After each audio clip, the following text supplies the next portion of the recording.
Good evening. This is a regular meeting of the Hollister City Council, January 17th, 2023. The meeting is now called to order. It is 6:32. Councilman Burns, would you mind leading us on the Pledge of Allegiance? Thank you, Mayor. I look forward to it.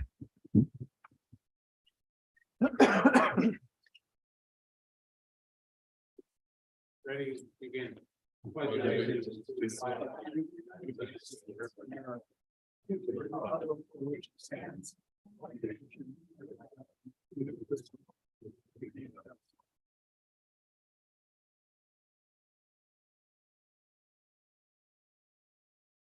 City Clerk, would you please call roll? Councilmember Perez, Present. Councilmember Morales, Here. Councilmember Burns, Here, Mayor Casey. Here. Councilmember Resendez is not present. Thank you.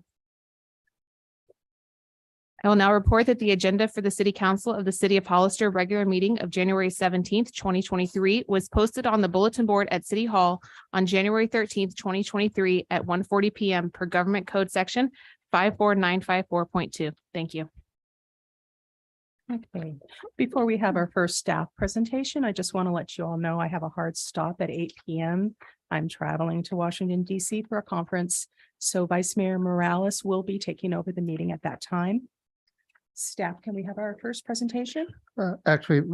Before we get started, Mayor, in case anybody in the staff that is here, staff would like to pull E3, just where there's an agreement coming to council in the next meeting. We want to make sure that is not in conflict with that agreement. And also staff has given me direction to negotiate with the college, and I don't want this item to be in conflict with that negotiation. So until those items are done, we will bring that agenda item forward at that time. Okay, do we need to vote on that or I need okay from do we have? the council. We don't need a vote. It's the city manager's discretion to remove that item. All right, Mayor Casey, before we begin, I'd like to make a formal request to move item F1 that addresses the RV and boat rework of the ordinance to pull it forward to immediately follow the consent calendar, please.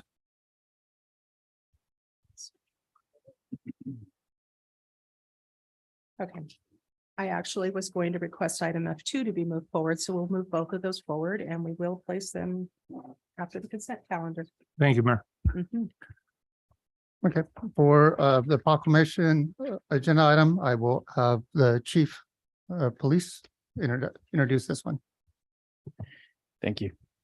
Madam Mayor, members of the City Council, some time ago, Councilwoman Burns requested that there be a presentation for ShotSpotter with several delays, which I apologize for there. We finally were able to make that happen today. I would like to introduce Jason Silva and Ron Teachman from ShotSpotter for that presentation. Madam Mayor, City Council, my name is Jason Silva. I represent ShotSpotter, and I also am a former police officer right up here in the Rich Spring, California.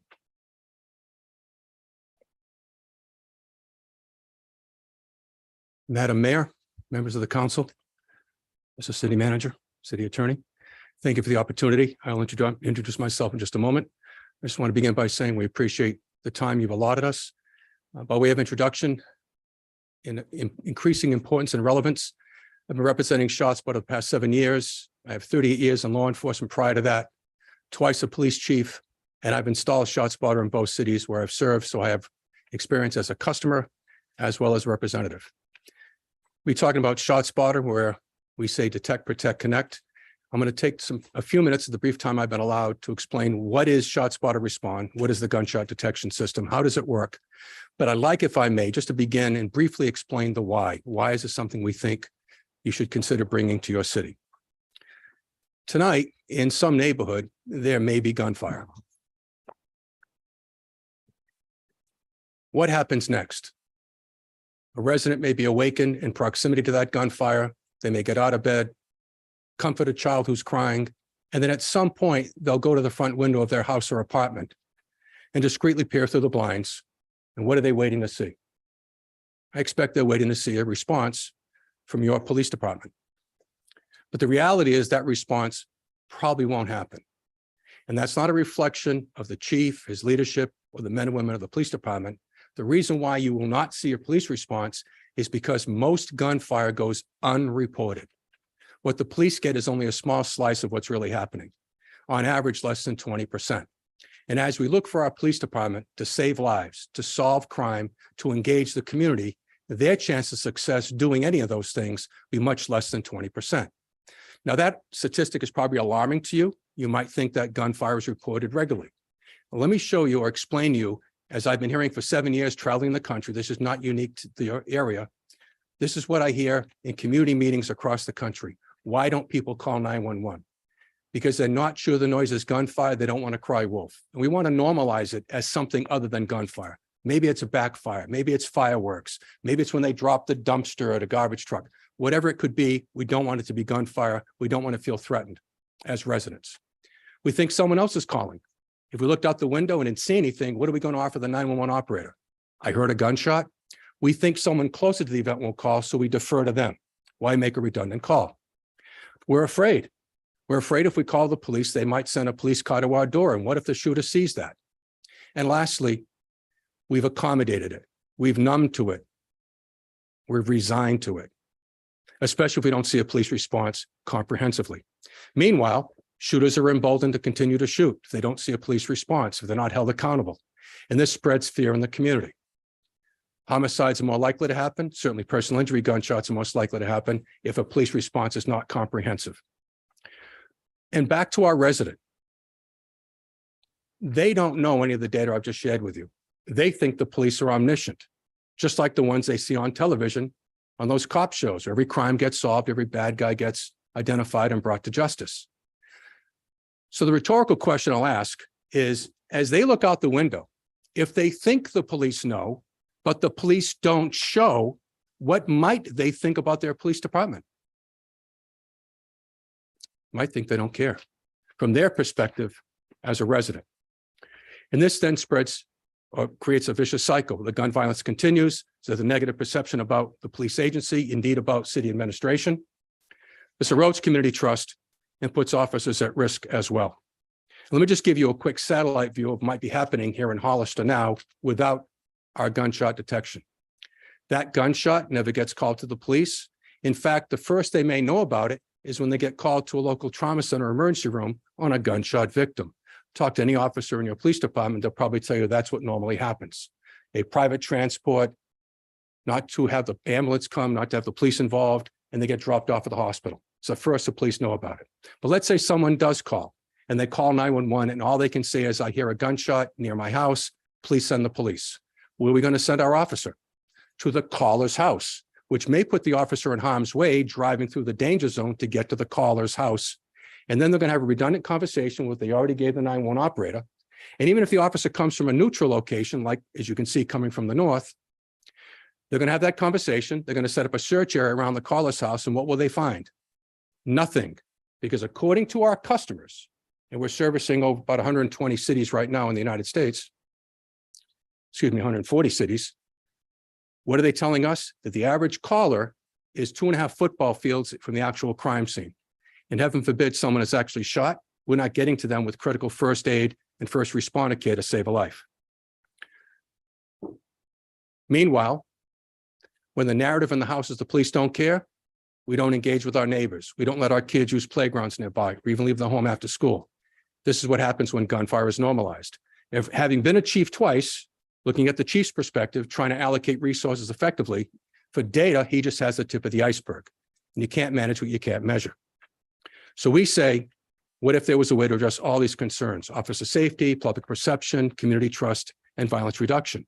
With ShotSpotter, you can detect, protect, connect. Detect the gunshots. Now, how do we do this? Well, first of all, ShotSpotter will tell the police what happened, when it happened, and where it happened. They tell you who and maybe why. Our job is to tell them what, when, and where. How do we do that? Well, we work with the police department to look at the data as to where gun violence has happened historically. Where are people getting shot? Where are gunshots happening and other gun crime? Put together a heat map and then outline a coverage area. Once that area is determined by the chief and his staff, we then set up our system. We call it a dome of protection, an acoustic array. We put sensors on rooftops of buildings and on utility poles. kind of like your cell phone has, the provider has built a network here in Hollister and then in the county. Much like that, we'll actually have very often co-located on rooftops of buildings with Verizon, AT&T, and so forth. We put the sensors on rooftops. Then when a gunshot occurs, that acoustic event reaches out and the system detects it. We timestamp where the sensors are hearing it and then determine the location through time differential, or called triangulation. That's how we know where the gunshot occurred. And we determine that location with great precision based on mathematical calculation. We then send the data up to the cloud. This calculation takes place, and then we determine, is it a gunshot? So detection and location first. Is it a gunshot? How do we know? Because machine classifier filters out most of the noise, better than half. What's left is left for a human review. So machine classification and then a human review. The human listens to the audio recording of the gunshots, and they can filter out fireworks very effectively, for example. They look at the acoustic signature, then they look at the sensor participation. So they're sitting in front of this bank of monitors. They're determining which sensors were involved. Since gunfire is linear and those other noises tend to be omnidirectional, they look at the pattern of engagement, and that's a great way to distinguish gunshots. We're very effective at filtering out the false positives, and that whole process takes less time than it took me to explain. Guaranteed by contract under 60 seconds from trigger pull to get to the police to the precise location to save lives and solve the crime. Now, when we determine it's gunfire, we send a notice out simultaneously to your 911 communication center, and I understand yours is regionalized. It's some distance away, so they're being notified. But in real time, the chief will get it on his desktop. More importantly, for officers to respond, they'll get it on their laptop or their tablet in their police car. They'll even get it on their phone and on their smartwatch. And we perform on both Android and iOS platforms, so they're going to get this notification wherever they are on all their devices. Let me now move to protect. Let me talk for a moment about protecting police and positioning them to better protect your community. So the officers on patrol would have their CAD or computer-aided dispatch in the front on their device. We're sitting discreetly behind. When a gunshot occurs, the officer would get a distinct audio alert. They would see this yellow rectangle pop up, and they could click on it and bring ShotSpotter to the forefront. What will they then see? The number of rounds that were fired. And depending on the circumstance, we might tell them, for example, as you can, let me blow this up. We have a moving shooter at 15 miles an hour northwest. How do we know that? Because we plotted each of the gunshots over time and direction, and that shows the police we have a moving shooter in their direction, as well as the number of gunshots. But we're going to teach, as we onboard the police department, cop to the dot. So they go to where most of the gunfire occurs, and that's why we have this teardrop with a number in it.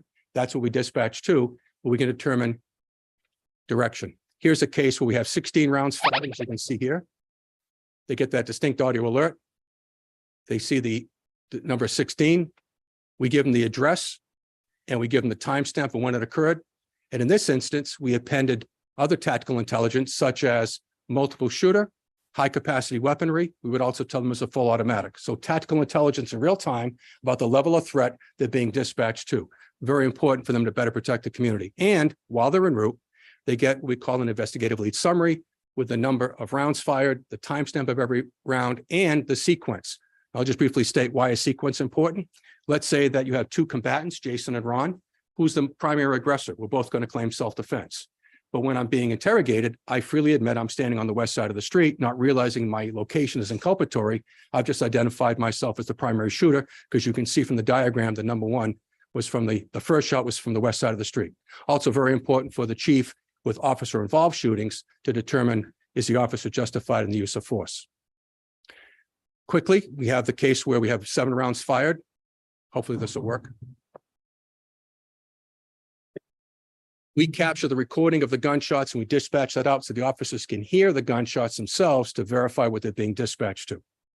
And let's say, for example, I'm being dispatched to a neighborhood I'm not familiar with because the officer, let's say it's Jason's beat, he's tied up on a car accident or a domestic or some other call. I'm being sent into his neighborhood. I don't know the beat that well. We interface automatically with Google Maps. All the officer has to do is not type anything in, simply hit this icon. We take the address they're being dispatched to. We give them a panoramic view of the neighborhood. They can pick a landmark building and make a tactical approach from a distance away, even if they've never been sent to that neighborhood before. And if they don't know how to get there, We take where they are, where they're being dispatched to. They hit this icon, this little automobile for navigation, pick the navigation tool they like the best, and we'll navigate for them. No need under pressure to be typing anything in. We take care of all that. Last example for officer safety. This is a real case, 18 rounds fired. You can see high capacity multiple shooter with a view overhead. It looks like a T intersection and railroad tracks, but the beauty of having this street view interface, now you see it's a railroad bridge. Now we know to send sufficient personnel to cover each end of the bridge and to cover street level, given the level of threat with a three-dimensional view. Very important for officer safety to enable them to better protect the public. Now moving to situational awareness. Officers can see, even before they come to work, what has transpired in the coverage area since their last shift. So let's say I worked yesterday in patrol, I'm coming to work tonight, where it says 24, that's the activity in the last 24 hours. I can click on any one of these teardrops and I can read the police report. Let's say I have an overtime job near this Ogden Park. I can read what happened in the last day that resulted in 5 shots being fired, and I know that before I even come to work. If I've been off for a couple of days, where it says 24, I click 3, and you can see the screen populate. If I've been off for a week's vacation, you go to 7, screen populates again. Now, for the chief trying to allocate resources effectively in real time, he also can look at these screens and see 24 hours, 3 days, and 7 days. And especially where he identifies clusters, he can identify teams, street crimes unit, task forces, overtime patrols, and allocate in real time and make those adjustments to better serve and protect the public. We also have a customer success team. These are all former law enforcement officers who've worked in customer cities. Quickly, what they'll do is an onboarding program to train the officers, share the best practices that we've learned from the customers we're now serving across the country, particularly those here in California. As the chief wants to measure success, we'll build the key performance indicators with him, and we stay through go live and check in regularly, as well as we have 24/7, 365 availability. Furthermore, we'll work with your prosecutor's office, both your county prosecutor and your U.S. attorney. We provide detailed forensic reports that are court admissible, and we testify in court as well. Lastly, connecting. We can help connect to the crime scene because we get you to the right location in real time. That improves the ability for officers to get forensic evidence to put into the National Integrated Ballistics Information Network to solve cases, as well as, and this is very important with ghost guns and the fact that very often you do a trace on a gun, you can't determine the owner. Let me just quickly show you how we help.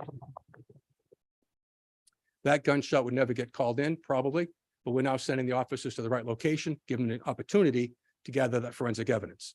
Subsequently, if there's a homicide or non-fatal shooting here or elsewhere, officers go to that scene, get the casings, they put all these casings in through their crime lab, and it goes to the ATF, where they can determine the same gun was used in both instances. Now that gives your officers the opportunity to go back to the original scene, canvass the neighborhood, and hopefully identify the house or location where that first gunshot took place. That could lead to a search warrant that helps you solve the homicide or non-fatal shooting. So solvability is increased by using this technology effectively. And independent studies have shown the evidence collection improvement. This is an independent study for the Urban Institute showing how many more casings are found and how much more forensic evidence is found using our technology. Coming to a close. We can also integrate with other technologies, pan tilt zoom cameras, video management systems, license plate readers, even UAVs and drones. I just want to quickly speak about stakeholder engagement, whether you have these programs now or you're contemplating them, street outreach programs, group violence intervention, and particularly trauma-informed care. Recognizing that when there's gunfire in neighborhoods, not only are the victims of the bullet wounds affected, obviously, but there's a thing called vicarious trauma. We're all affected psychologically. It affects our quality of life. It's particularly important with young people whose brains are still in development. How do we help them? Well, we look at the ShotSpotter data. This is average childhood experiences. We look at the ShotSpotter data. The chief can take this data, work with the school superintendent at your school system, chart where the gunshots are happening, look at the student roster, and at very least monitor the kids that are being affected to see if there's a depreciation in their attendance, their performance, or their behavior, and give them the wraparound services they deserve as victims. But you don't know that if you don't have the data. We can provide that data and help with that program. In closing, you bring ShotSpotter to Hollister. Now that story I told at the beginning has a different ending. Now your resident looks out the window, they see a response from your police department, they see them effectively getting to victims to save lives and transport them to the trauma center because time is tissue. They see them set up a crime scene, talk to witnesses, gather that forensic evidence I spoke about. holding perpetrators accountable and not mass incarceration, precision policing, because it's only a handful of folks that are driving the violence here in Hollister. But most effectively to engage the community, before they take down the yellow tape, part of the onboarding program, we're going to ask them to take one small, but I think critical step. And that is to go a couple of houses in each direction, knock on doors or ring doorbells. And when that resident answers the door, the one that didn't want to call the police for all the reasons I talked about a few minutes ago, now we engage that community. And if they don't answer the door, we leave a door hanger. But if they do answer the door, the conversation I would say would go something like this. Ma'am, I'm sorry if I woke you. I realize it's now 3 a.m, but I'm guessing the gunshots next door woke you. Are you okay? My partner, Jason, and I are here because we care about you and your family. Do you have children at home? Were they awakened by the gunfire? Do they need to speak to a police officer to feel safe? I don't want your child sleeping in a bathtub, afraid to sleep in their own bed. Forgive me, I should have introduced myself when you answered the door. My name is Ron Teachman. Here's my business card. My cell phone number is right here. Please take it. Give me a few minutes to check, make sure no stray bullet hit your house or the car, that no one's hiding in your property, because we're not leaving to assure that you and your family are safe. But after a few minutes, if you would, please give me a call on my cell phone. Tell me what's going on with the house next door. Tell me what's happening on your street. Whatever you tell me can be kept confidential if you want, but the better informed I am, the better guardian I can be for you and your family. That's the height of community engagement. And I know that the officers in your police department, under this chief's leadership, will take the time to do that. We'll give them the opportunity they're not getting now from 911. And if you allow me a personal moment, I left law enforcement 7 years ago to join this company precisely for this reason, to change the narrative in this country from the police don't care to the police are there. You bring this technology to Hollister, you can change the narrative here as well.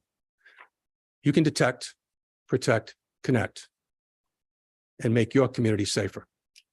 Let me stop and say, first of all, thank you for the time, and I'll take any questions if you have them. Does anyone have questions?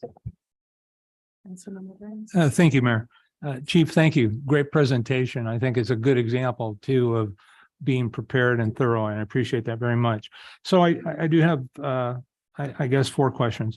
So what is the cost to bring the program to the city of Hollister? That cost actually has gone down considerably from even when I was a police officer in Richmond. Your city is under 50,000 population, so that cost is 49,500 for 1 year for an annual cost, which includes absolutely everything. Since we're a SaaS model now, everything is absolutely included. All the installation, all the maintenance, all the monitoring, everything. That includes training, that includes absolutely everything is taken care of. So that's, you have one flat fee for that. Okay, And that's per square mile. Yes, sorry, And- per square. And so we will work with the chief, if we haven't already, to determine the coverage area that he wants, measure it, and then we'll give you a proposal based upon that footprint. okay, perfect. And so if this council decides to move forward, what would the rollout time be from conversation to active? Typically, from the time the contract is signed, you're looking at about maybe 6 to 8 weeks or so. Depending on a few factors, to roll out the system and turn it on and get it live. Sometimes quicker, depending on installation times. Other than that, you're looking about 6 to 8 weeks typically. Okay, And I'll just expand on that for a moment. We mostly use rooftops of buildings. Now, the first conversation we'll have is with the city administration.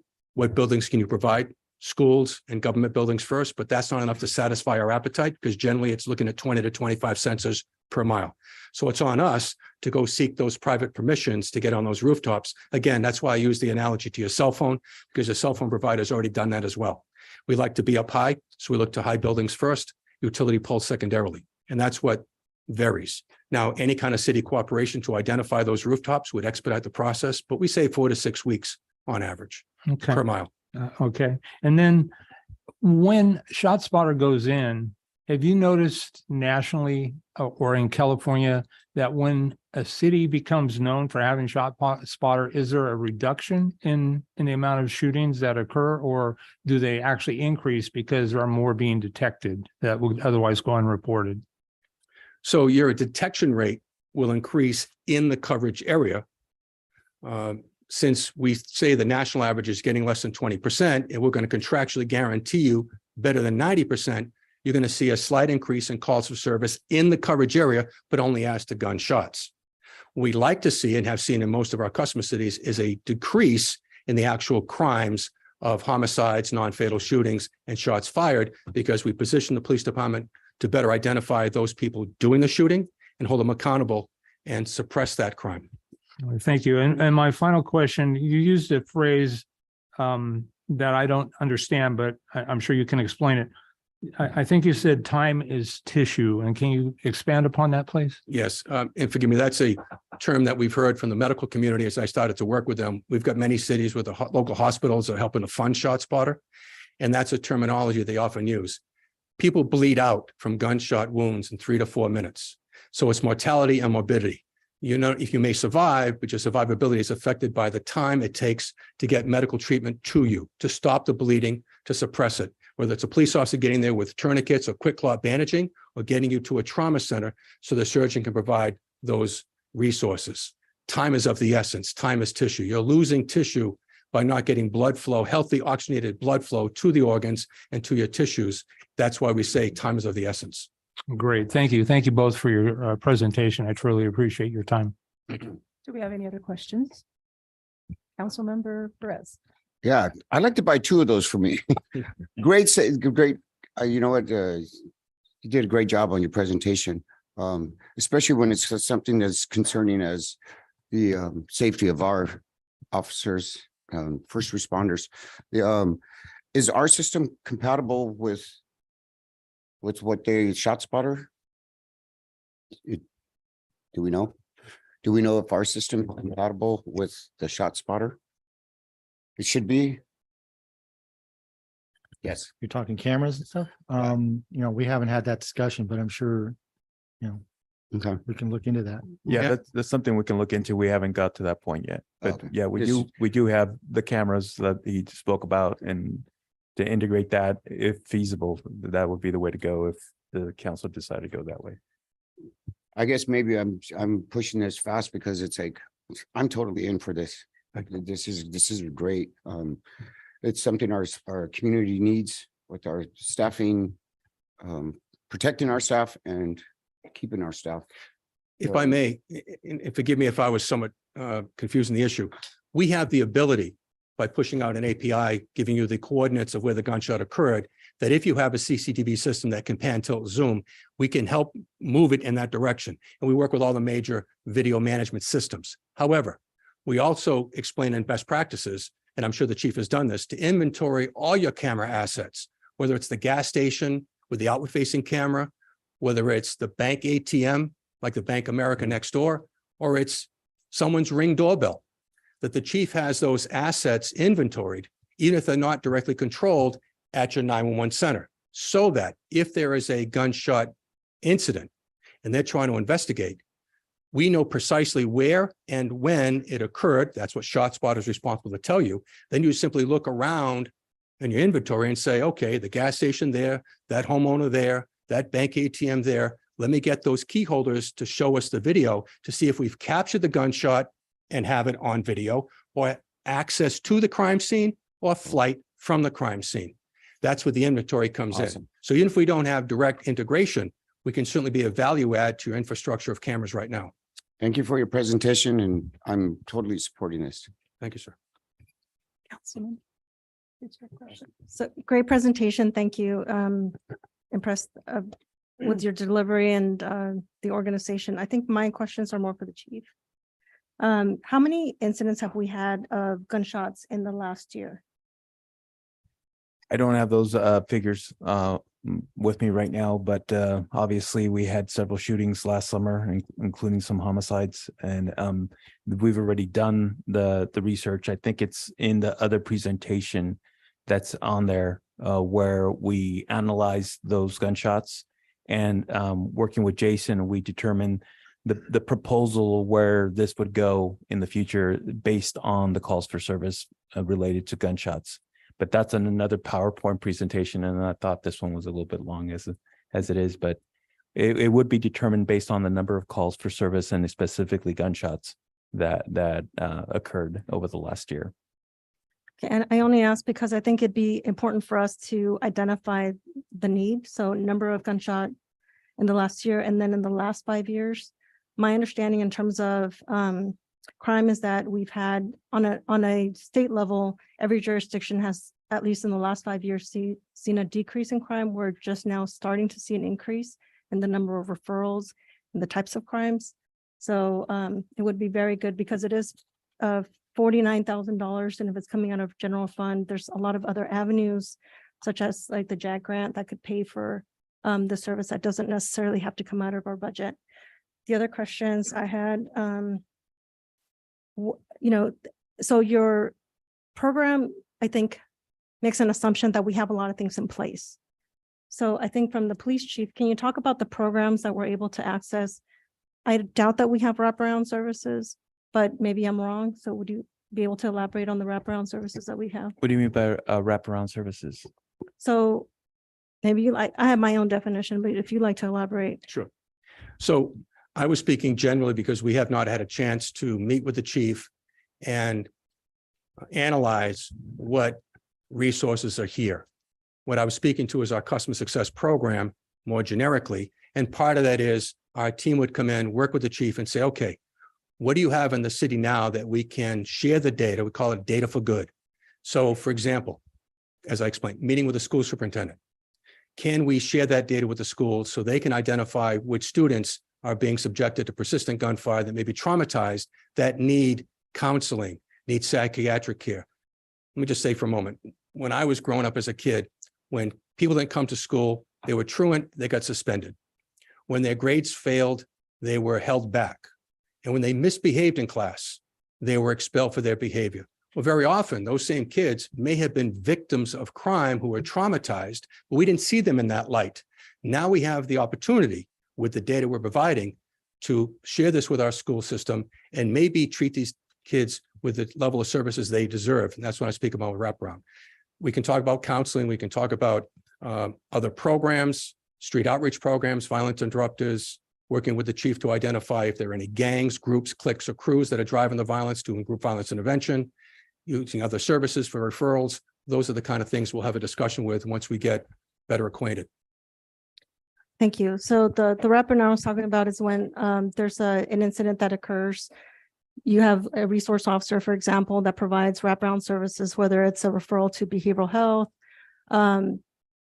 family intervention, gang redirection, case management services, potentially food, medical services. And so it assumes that if you have the data, then you're able to access other resources from that. And I don't know if we have that set in place. I would love to see that we set up our own resource officer to be able to work with the county, to be able to leverage our resources together and act as a united front when dealing with crime. Because it's not just, so your program is more of a suppression, intervention suppression technology that provides data to be able to look at preventative efforts. And so we just were able to add last year a management analyst to our budget to be able to look at data in a very different way. So I guess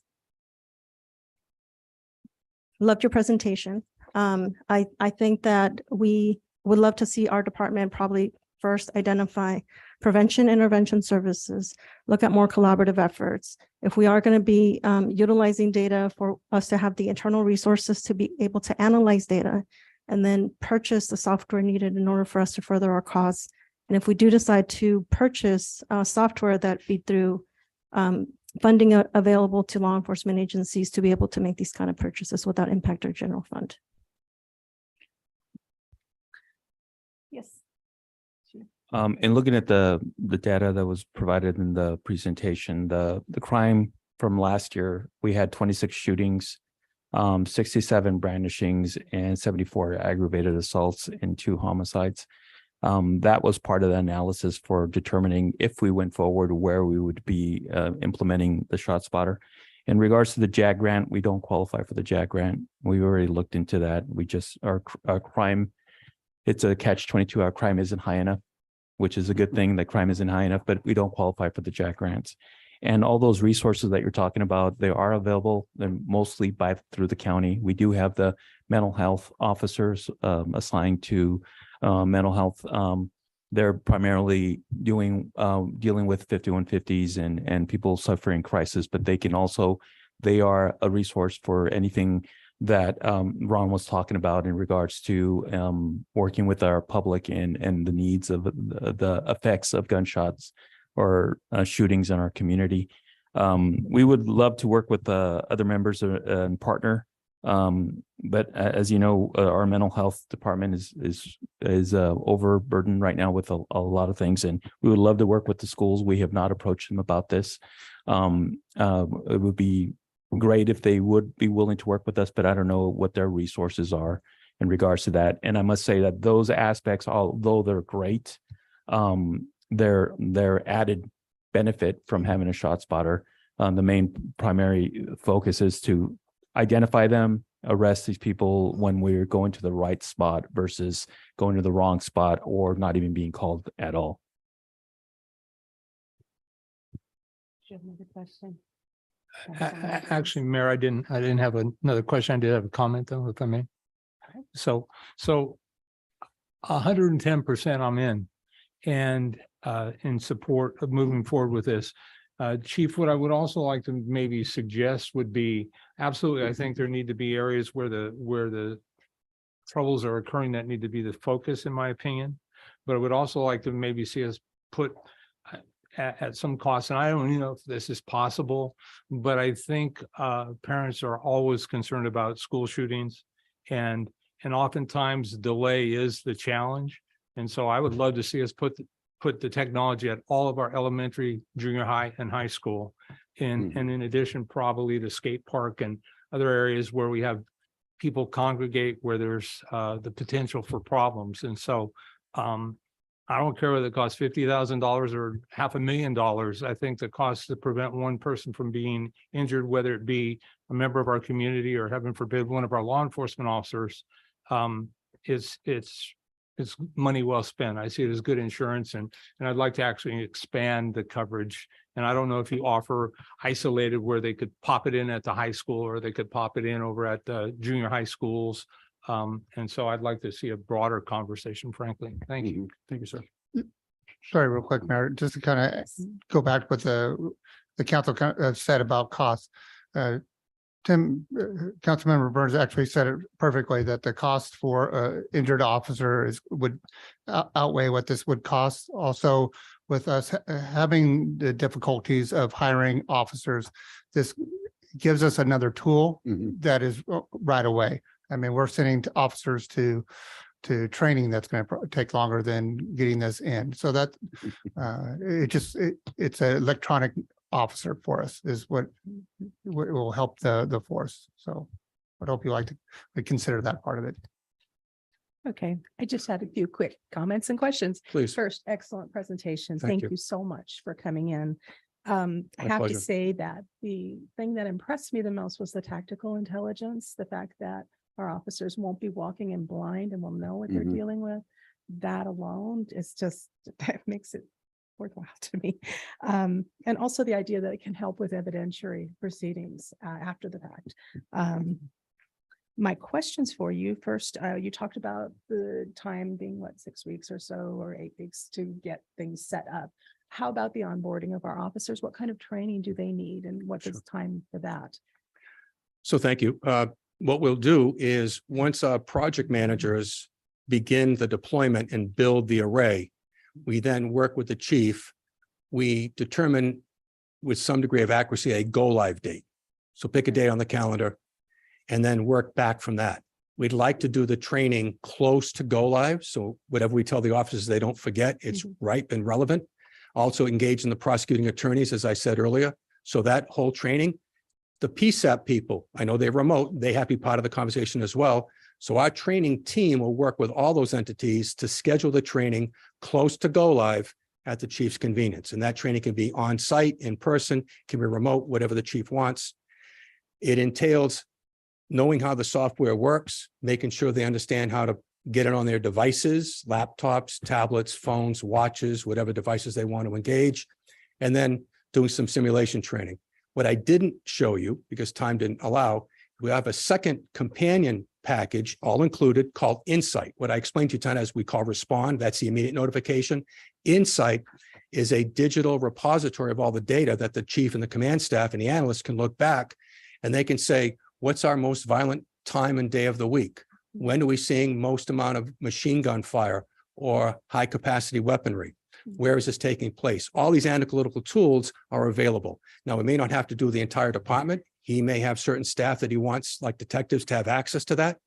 However, the chief sets it up as to who he wants trained in whatever areas, we'll schedule that training. Could be as little as 20 minutes, a half an hour at roll call or after roll call, or it could be a separate standalone, but that's his appetite. We can accommodate that. Got it. But it all takes place before go live. So once we go live, everybody's trained, everybody's ready to go. Got it. Okay, and my last question, as with all technology and working with the cloud, it's not 100%. And I'm just wondering about your downtime or what kind of fail safes you have, backup, that kind of thing, to make sure we're up and running as often and as long as we can be.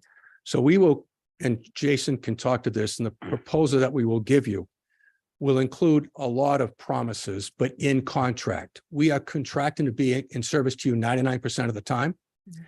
Our response time from trigger pull is 60 seconds.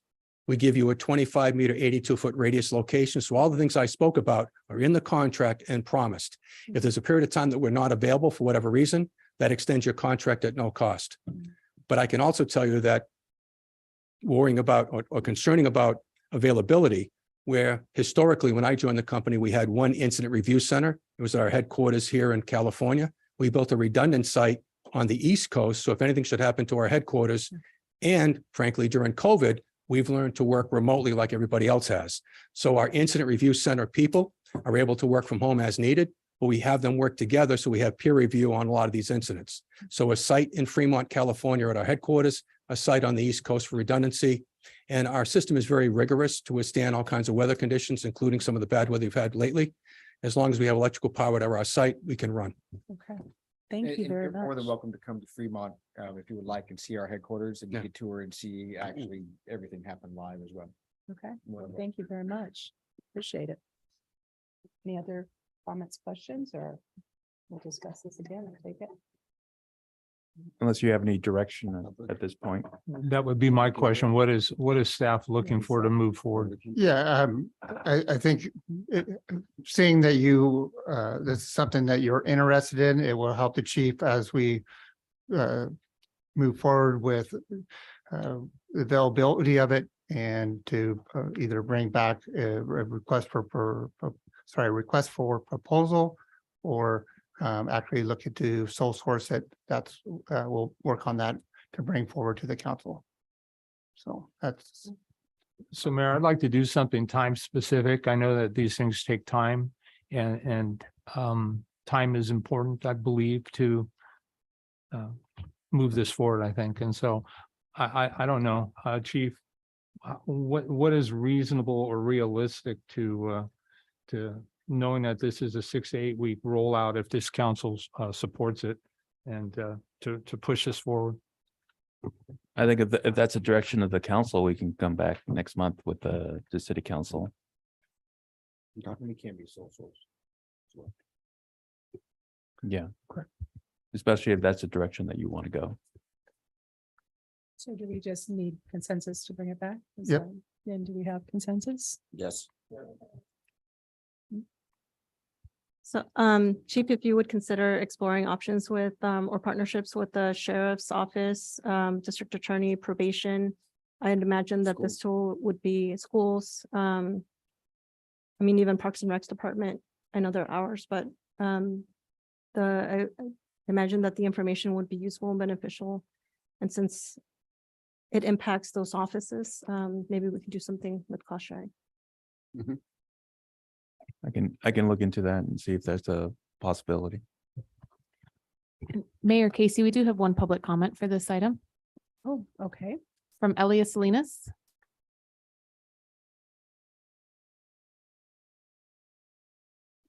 Good evening, Madam Mayor and council members. This was a great presentation. However, I do have a lot of questions first of all, the Hollister Police Department, when they respond, they do care. So there's no question about not caring because they do care, or they care about our community. They're saying that this is in defense of police officers and that would protect police officers. And I think this is a great, I mean, law enforcement has really, really come a long ways. Okay. However, there must be other organizations that offer the same thing. And I don't know if there are. I have not had a chance to look at it myself, but I would like for the city staff to look to see if there's other competitions that offer this type of service.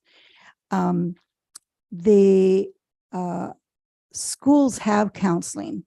So that's one of the things that that was mentioned, that they contact the schools, you know, but I think we have a school resource officer. So I think that's something that should be looked at if it's not already being looked at with regards to children being involved in this. We have a problem with behavioral health, a big problem. So even if the analysis were to come forward, what can behavioral health do for these? I mean, they can't do very much as it is right now. They just got a new director and hopefully things are going to change. We don't get clusters of it. We have 26 shootings. And when you say, when he's mentioned that there are the incidents of calls, I mean, he used the example of big cities. We're not a big city and our resources are limited. I mean, the chief can tell you, and I'm sure he's told you before, he needs staff, he needs money. We need to hire more police officers here in the city of Hollister. But I'm kind of leery, and I do agree that a life is more important, but the fact that you want to, and you're giving kudos to this one company and saying we're ready to go and jump on it, I think you should hold back a little bit and find out are there other companies that do provide the services. They're here to make money and their program looks good. And I'm not saying that it's not good, but they're also wanting to put these whatever these objects are that they're going to find the shooting, the sounds on public buildings. But they also said, well, we'll get houses.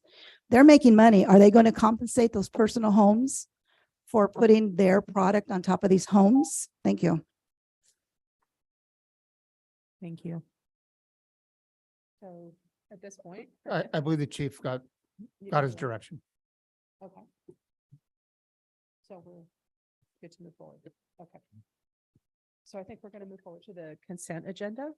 Are there any members of the council that would like to pull any items from the agenda? We just got, I'd like to pull A2. And I'd like to just not pull, but note on 4, 5, and 12. And I don't know if you want me to make a comment now. I don't want to pull them. I just want to make a comment. Okay. I think we can do that. Yeah.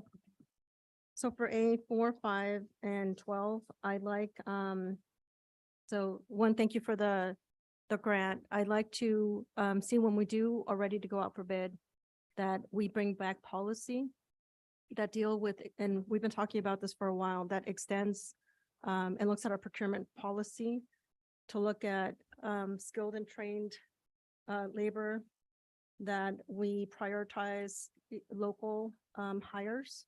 We give additional points for veterans on the procurement process for these kind of bids. And that can come back at a later time. Okay. Thank you. Any other items? Yes, Mayor, please. I'd like to pull A6, 7, and 8.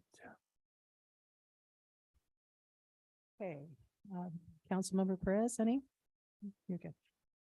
Okay, so are there any public comments on the consent agenda items? Mayor Casey, yes, we have one public comment for item A6, if you want to hear that when that item gets discussed. Okay, we can do that. All right. So may I have a motion to adopt the consent agenda with the exception of items A2, A6, A7, and A8? So moved. A second? Aye. All those in favor? Yes. Motion carries 4-0. Okay, so let's go to item A2. For this item, I noticed that we have two vendors that have a considerable amount of money that we spend. So that the first one is Verizon. I'm wondering if if our policy includes citywide contracts. I know that in other jurisdictions, in order to save costs, they have a master contract. I'm wondering if we do that with Verizon. And then the other item that I noticed a considerable amount in one day was 4Leaf. And if you have just any information on that. Okay, with Verizon, Paul is shaking his head. Yes, we have a master We have a contract with master them. Contract with Verizon. And then for 4Leaf, we've had the contract, but I know that council, as we go through the budget process, that will be relooked at if we need to go through that contract. But currently we have a contract with them. Now, can you tell me why the large amounts of money in one day? I Uh, noticed in the ledger, it was just Well, it's. I several mean, hundred thousands of dollars. Correct. So they are in charge of all our building inspections. So we get a percentage of those. Well, we collect we collect 100% of the fees and then remit back to them. I believe it's, I can't remember, it's like 45% back to them of the fees collected. Based on the contract. I'll have to get that exact percentage, but that's approximate percentage. Are you done with questions, Councilman? If you can bring that back for us Sure. to review. Sure. Okay. So is there a motion to approve item A2?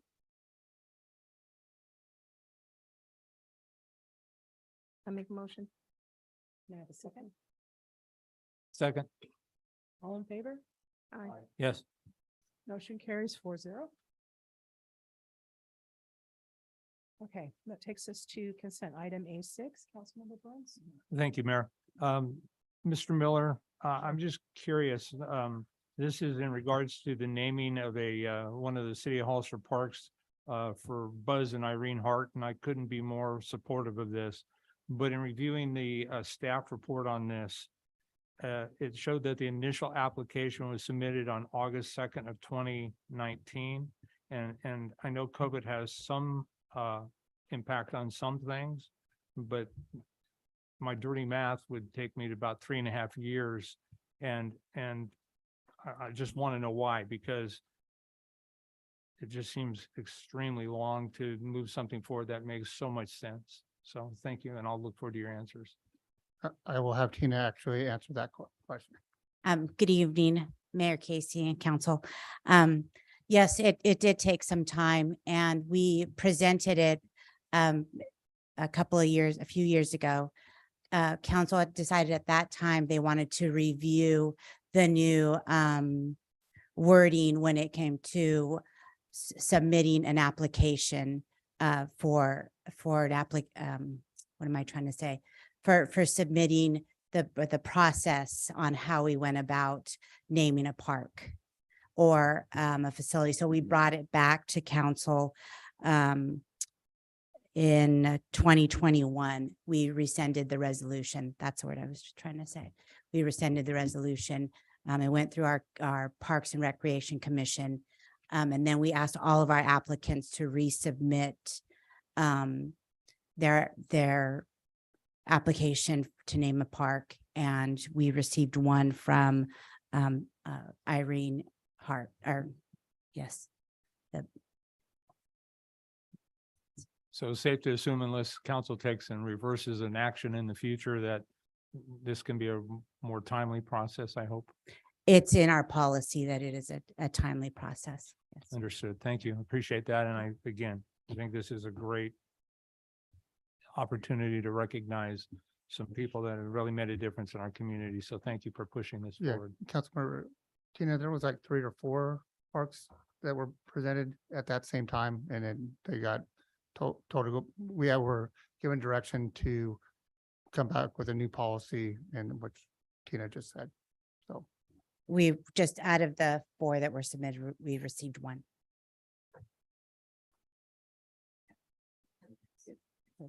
So is there a motion to approve item A6? So moved. A second? All in favor? Aye. Yes. Mayor Casey, this is the item that I did have the public comment for. Pardon? A6 is the one I have the public comment for. Apologize. All right, public comment? Elias Salinas for item 6. I withdraw my public. Okay, thank you. We appreciate that. All right, so should we take a vote again? I have Burns and Perez and it's fine. 4-0. Okay. Good. And I think we can go to A7, yeah, A7. yes, very excited to bring to council Christine or Christy Hopper for Development Services Director. And I will actually have her come up and give her a real quick introduction to herself, but I ask that council adopt this contract for her services, which I'm very excited, which will help with to curve the four-leaf contracts also. Good evening, Mayor, Council, and members of the public, and any staff that I haven't met yet. My name is Christy Hopper. I come to you most recently from the city of Marina, and before that, the city of Monterey. Coming to you with about 20 years of experience in urban planning and historic preservation. So very excited to move forward in this community. You've got a lot going on, and I think that's an understatement. Excited to get started, and it looks like start date with if the contract is approved would be next Monday. So hitting the ground running. So with that, I ask council to, if you have any questions, but to adopt her contract. Do we have any questions? No? So is there a motion to approve this item? I've been waiting 2 years for you and so I am pleased to make a motion to approve this contract. And so when you said hit the ground running, that's running to work, right? That's running to work. All right. Knowing now that the traffic in the evening is pretty bad, I'll just hang out here before meetings. So can I get a second on that motion? All in favor? Aye. Aye. Aye. Yes. Thank you Motion very much, carries. council. 4-0. Welcome aboard. All right.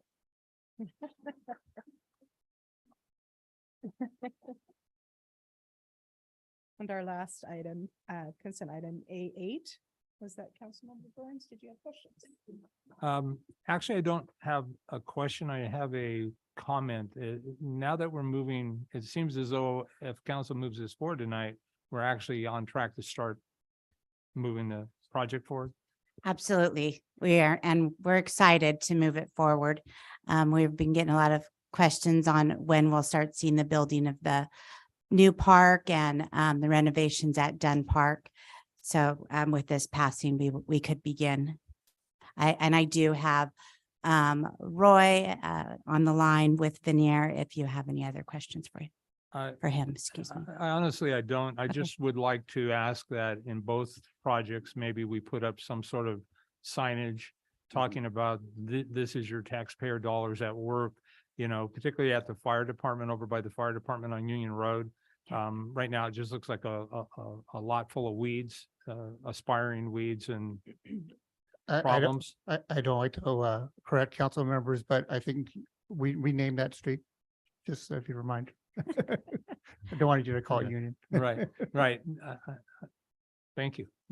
If we could get the other sign up, I probably would remember. And so, anyway, if we could get some signs up, I think it would be beneficial for the community to see that that's a future park site and hopefully, you know, I look forward to seeing what takes place there, and hopefully it's in the next 2 years. So. Absolutely. That is part of the criteria to have those signs posted from Prop 68 funds. So we will have that up and going, and thank you. Yeah, and Once we'll get approved. those up, but that makes great sense. And if we get any updates on these projected dates, if we can be. included. timeline. Disseminated, yeah. Thank you. No problem. If there's no more questions, can we have a motion to approve? So moved. Second, all right, all in favor? Yes. Aye. Motion carries. Thank you. All right. That will take us to public input. So this is the time for anyone in the audience to speak on any item not on the agenda and within the subject matter jurisdiction of the council. Speaker cards are available in the lobby and are to be completed and given to the city clerk before speaking. When the city clerk calls your name, please come to the podium, state your name and city for the records, and speak to the city council. If you're joining us via Zoom, please click on the bottom of your screen to raise your hand. If you're joining us via Zoom using a cell phone, please press *9. Each speaker, I'm sorry, Mayor, you did actually say that you wanted to move F1 and 2 before, right after consent, is that correct? Yeah, so do you want to? Stop me earlier, right? That's a long. All right, so we've had requests to move item F1 and F2 forward. So we are going to, at this time, go to item F2. So may we have the staff report?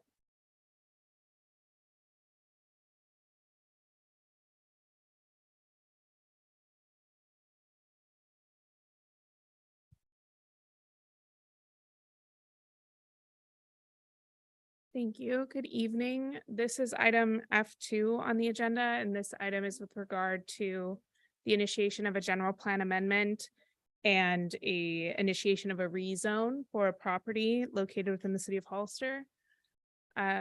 This item was continued from the December 15th, no, 17th, the December council meeting. So the project, oops, what's happening? The project is located, it is two properties located off of Santa Ana Road and San Felipe Road, and Maple Street. And the applicant is requesting authorization to initiate a general plan amendment and the rezone for these two properties, which are currently designated North Gateway Commercial and zoned North Gateway Commercial. The applicant's requesting to redesignate these properties to mixed use and then zone to neighborhood mixed use. Here's a map more specifically of the two parcels. So again, the existing general plan designation is North Gateway Commercial, and their proposal is for mixed use, which currently allows 25 to 40 dwelling units per gross acres with the recent change to the general plan that was authorized in October of last year. And then their rezone, which would accompany their general plan amendment if authorized to initiate tonight by the council, would be to change from North Gateway zoning to neighborhood mixed use, which is our mixed use zoning that implements the mixed use designation in our general plan. The project site is substantially surrounded by properties which are also zoned North Gateway Commercial, and there are some existing residential to the east off of Sally Street, and there's surrounding commercial to the west and north off of San Felipe Road and north on Maple, which would be where our McDonald's is, the post office, and the new Starbucks is kind of in the southwestern corner of this property. Part of our code, section 1724-290, does require that the initiation of a general plan amendment come first before the council for approval, and that initiation approval requires a 4/5 vote of the council, which would then authorize the applicant to submit a formal general plan amendment application, and in this case also a formal rezoning application to the planning department, which would then be processed through standard procedures. We would take it through environmental review, et cetera, et cetera. So if authorized, you might not see this actual general plan amendment and or rezone come back before the council for some time as it goes through the planning process. So our code has this initiation step, which is where we are tonight. The proposed, again, this is kind of a general plan view on the left and North Gate or a zoning map view on the right. The North Gateway zoning district is, as our code reads, intended to encourage large-scale retail commercial uses, office park and service-oriented businesses along the north entrance to Hollister, along Highway 25 and San Felipe Road corridors. It includes existing auto dealerships and opportunity for future dealerships along San Felipe Road corridor south of Wright Road. And the North Gateway District provides opportunity for the assembly of larger parcels and for the development of larger retail, commercial, and or office park. And then this implements our North Gateway Special Planning Area of the general plan. So that's the existing designation. And the proposed neighborhood mixed-use zoning district is provides for pedestrian-oriented commercial uses of low intensity and of a neighborhood character, which serves the convenience of retail and service needs of nearby residents, and high-density residential densities of 25 to 40 units per gross acre. And the neighborhood shopping centers accommodated by this zoning district typically have anchor market and drugstores with supporting neighborhood-related convenience businesses. So that's the two proposed, well, existing and proposed zoning districts. The council per our code is required to make 3 findings for determining for approving a general plan amendment. So the first would be that the amendment is internally consistent with all other provisions of the general plan. In our analysis of this potential general plan amendment, again, not approving the general plan amendment itself tonight, but if authorized, I see no concern with through the course of the review, any inconsistencies would be brought up and addressed through the amendment itself, and those would be subject to the consideration of the council. The second finding would be with regard to whether this would be detrimental to the public interest, health, safety, convenience, or welfare. One thing that staff is noting for the council for their consideration on the authorization of the initiation tonight is that the city, as you're aware, is currently underway with our general plan update, which is a city initiated effort to update our general plan for the next almost 20 years through 2040. The proposal to change this site to mixed use from its current North Gateway designation is inconsistent with the direction that was given for this property from the public, the GPAC, the Planning Commission, and the council during the outreach process for the general plan update. That direction as it stands, which is of course subject to change, and the general plan update is ultimately subject back to the council's approval. But that direction as it stands was to designate the site as high density residential, but with a specific policy regarding a commercial component that would be located closer to the San Felipe Maple intersection by McDonald's. But it was for a high density residential zoning designation or general plan designation. And it was identified this way because it allows for it to be identified as arena site with that high density allowance. It can be one of the sites that could be potentially selected for our 6-cycle arena as kind of an automatic because it has a high minimum density for residential. Mixed use sites are more difficult to use as arena sites. So we may be looking at needing to find additional housing sites during the 6th cycle. We might be having to do that anyway.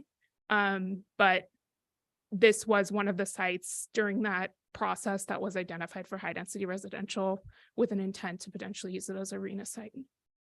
Another thing to note is that we're not sure what the financial or time effects might have on making this amendment to the general plan update and the process on that. We would, and I'll discuss it a little further in one of my slides, but we would have to review if there would need to be any scope changes to the general plan update to accommodate this change into the general plan update to make sure that both processes are consistent.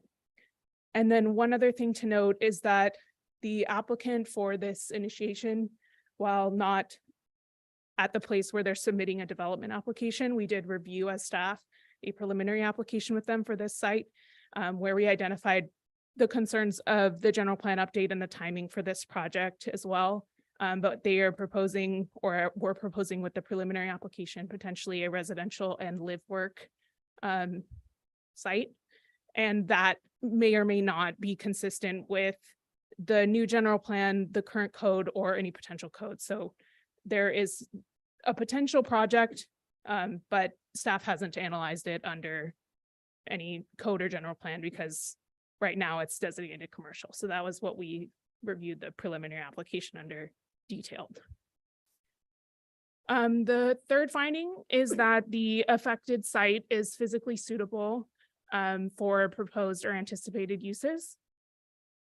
This site is vacant and generally flat and surrounded by urban development, McDonald's, Starbucks, housing to the left or to the east and south. And there is utility access readily available. There are existing access easements to both of the proposed or both of the sites for this property from the new Starbucks development, because it is, again, part of our North Gateway commercial, which requires connected access between commercial pieces along the San Felipe corridor to minimize access to San Felipe and keep it as a major thoroughfare. So there are some existing access easements which would need to be discussed in any development proposal. And then there's existing commercial to the north and west, existing residential to the east and south. So this site is potentially a good site for a mixed use kind of transitional property between those two existing established uses. But it is important to note that as we stand currently, the NMU zoning designation, which is proposed, and the municipal code don't currently require a mixed use product. And we don't have strong design standards or guidelines. So in authorizing this initiation, the council should note that we could see a development proposal that's 100% residential, 100% commercial, horizontal mixed use, which means you have freestanding residential and freestanding commercial, or vertical mixed use, which is kind of what you might think of as mixed use with the commercial on the bottom and residential or office moving up. So right now we don't have any guarantee of what might be proposed in the NMU. It could be a wide variety of things. So the options for the city council tonight would be to deny the initiation of the general plan amendment and rezone. And this would direct the applicant to apply for a project proposal either consistent with the current designation of North Gateway Commercial, or wait until the final general plan update is adopted with a designation. And then at that time, they would of course be welcome to submit an application that's consistent with the designation of the general plan at that time. Or the council can of course approve the initiation of general plan amendment and rezone, which would authorize the applicant to submit a formal application and for staff to begin processing those applications. I would request that the council give direction to staff and the applicant with regard to the following if they were to approve the initiation tonight, which would be that either the project would amend our current 2005 general plan, and our general plan update would have to follow this amendment. General plan amendments and the CEQA that's involved, they get tied into each other. So one kind of has to be designed in a way to follow the other. And if that was the direction from the council, the question and the direction I would ask is, should the change proposed be incorporated into our general plan update? So we would go to Placeworks, who's our consultant, and ask them to give us any scope of work that's required to amend any language and maps and anything like that to show this site as mixed use, which is the proposal. Or should the general plan update remain with the high density policy unless changed in the draft later? And then that would come after this amendment, and I'm happy to answer questions after because it's complicated. And so essentially the applicant would go through this process, make it mixed use, but then the general plan update would update it again. So those are what the two options if this project goes and then the general plan update follows. And then the other option would be that this project would amend the general plan update, which would mean that the general plan update would move forward. And then this project would be scoped and written in such a way that it was based off of whatever the update is. But that means that this project can't go forward until the general plan update is done, regardless. So It's a mouthful. yeah, so it's complicated. So we're happy to follow your direction tonight, but it's complicated. So The difficulty is, Should repeat something. So Yeah. you're Yeah. saying that even if we decide we want to approve this, you're saying it can't be approved or it can't? it can, I And just then need it- direction on what we're doing with the general plan update as a result of this general plan amendment So going we forward. Cannot approve something that would affect and be sort of go into the general plan update, that we can make it that way so that we don't have to go around and around. I guess my concern is the general plan update is kind of nebulous at this point, and I hate to have someone sitting waiting. We don't know how long, that's troublesome. Yeah, so we can definitely take your direction on, so if the council wants to authorize this initiation, we would, and going with my first smallest bullet point, we would ultimately, this site would be mixed use, which is what the applicant's proposing. But we would go to PlaceWorks as staff and with this direction, and we would make sure that our general plan update also shows this site as mixed use. So Yes. tailor-made. Yes, and that is where I don't have an answer on if that's minimal cost. It's a relatively small site. It could, and it was analyzed as residential with some kind of commercial, so it could be very minimal. But I don't know those costs and what those changes would entail. yeah, I think staff wants to bring it to your attention, any changes that are inconsistent with the current general plan will have potential cost or potential delay to the general plan. But I mean, this is a smaller project, so it should have smaller consequences. Oh, yeah. So, do we have questions? Councilmember Burns, would you have any questions? Mayor, I do have what I think are many that are probably very confusing as well. And so I'm going to ask to reserve the right to ask questions after public comment. Thank you. So then do we want to take public comment at this point? Do we have public comment? Mayor Casey, yes, our first public comment is from Peter Lynn. To be followed by Victor Gomez.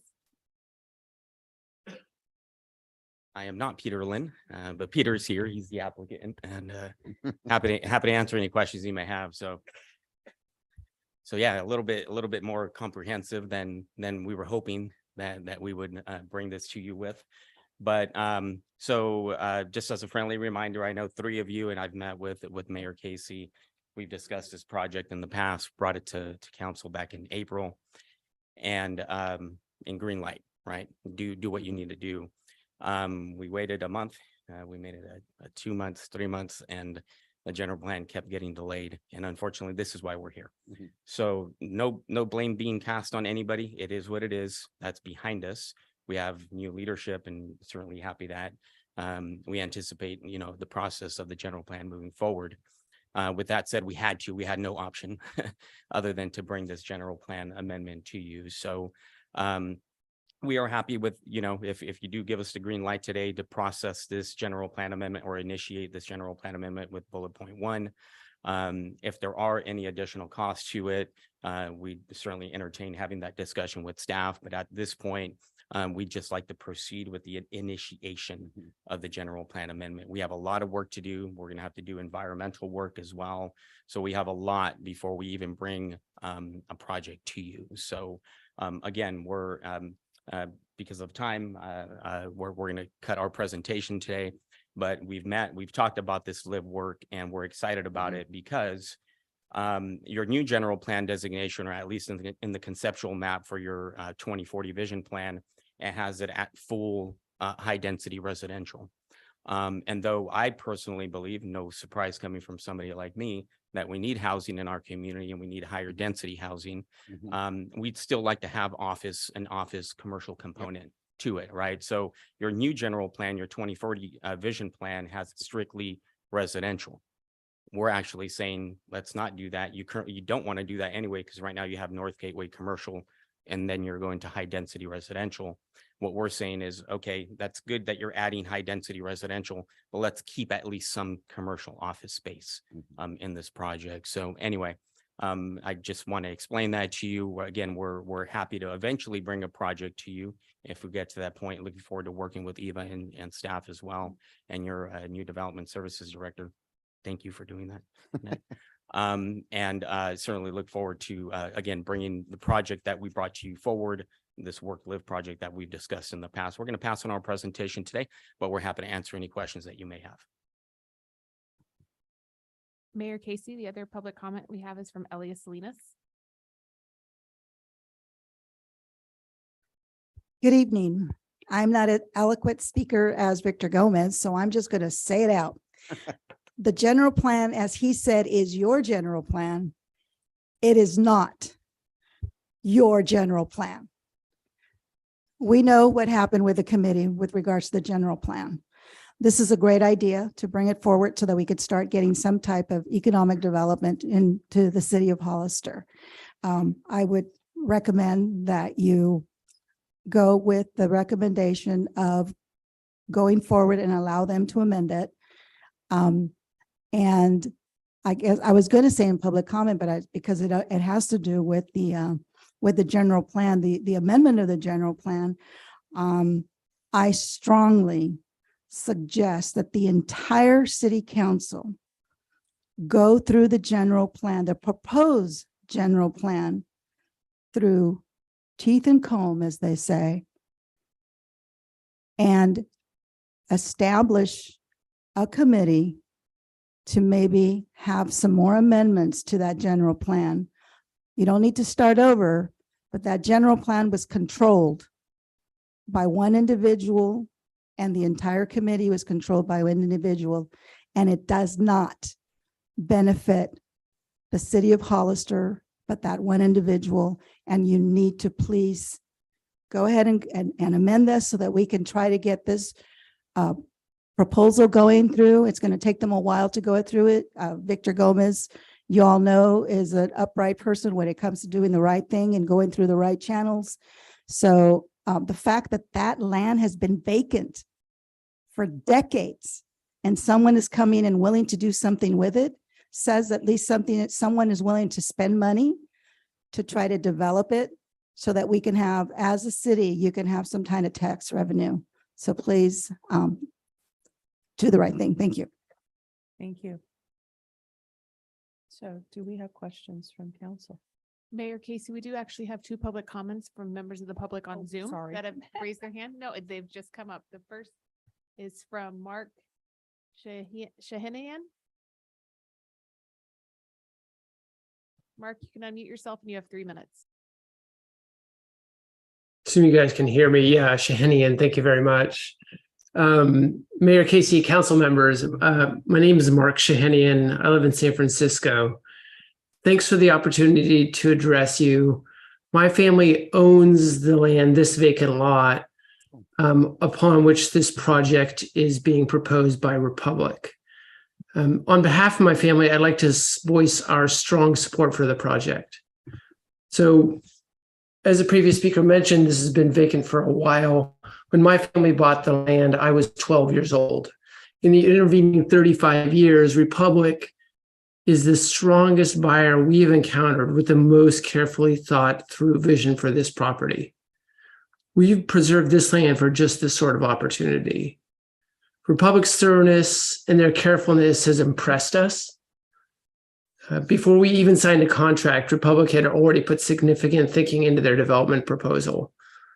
As a small example, we thought we'd be the first to inform Blake Peters, who's the head of acquisitions at Republic, that there are two main sewer lines running through the middle of the property. But Blake explained to us that they were well aware of this already, and they had already configured their internal drive aisles to align with those easements. Similarly, Republic has struck us as very accommodating of others' needs in the community. There are 6 residential properties that border our land along North Sally Street there. Last spring, after we were already under contract, Republic's survey indicated that the fence line of those houses encroached our land by several hundred feet. My father met with those neighbors and quickly learned that it'd be pretty awkward for them to move their fences back from our property, taking away part of their existing yards. We explained this to Republic and they agreed that if their project is approved, they'll grant these neighbors a permanent easement at no cost. As you can imagine, the neighbors are pretty happy to get that news. So our site has remained vacant along the city's major downtown corridor for far too long. Republic's infill project appears to be aligned with the city's desire to keep Hollister residents in Hollister and our desire to develop this property in a way that suits the city. My family hopes you'll approve initiation of the mixed-use general plan amendment as previously proposed tonight, and do this as a critical first step today in allowing Republic to move forward on their vision. Thank you very much. Mayor Casey, next we have Danny Casas. You can unmute yourself. You do have 3 minutes. Hello, good evening, Honorable Mayor and City Council. My name is Danny Casas, and I'm a lifelong born and raised Hollister resident on Sally Street. I'm calling to express my support for this rezoning. Our neighborhood is happy to see the new Starbucks and on San Felipe Road, and I see the old Taco Bell is getting a facelift. This is exactly what our people want to see here. Investment. People that shop local and take pride that better a community will be and look and feel. And just like what a lot of people have already talked about, this land has been vacant for at least 3 decades, at least. You know, my grandfather used to take me and my brothers to McDonald's, and we would always see how empty these lots would be. And, you know, sometimes trash would clutter up, or sometimes, you know, tumbleweeds would kind of float around. So I think that this development will help lively up the place, make it look taken care of. 3 positive reasons why to support this project. 1, you know, it's been vacant, it's shovel ready to go. 2, it's not encroaching on farmland. It's not taking any new land that hasn't been developed yet or planned. And 2, it creates possibly revenue that could possibly, you know, put into the park somewhere near there or somewhere else in Hollister. More investment and more pedestrians to activate our neighborhood is important. This rezoning will allow us to have some rental apartments, but more importantly, it would allow for office space and commercial space, which is really needed to encourage small businesses and to keep supporting small businesses here in Hollister. Hopefully this project would have the ability to bring in more companies into Hollister that would help keep our people in town, build more, you know, local jobs to keep our people here and let them work. Let's, you know, please support this project. Let's keep supporting local businesses, support smart growth, and let's try to get that tax revenue that we're always talking about. So thank you for considering this, and let's get it done. Thank you. Mayor Casey, Peter Lynn would also like to speak after.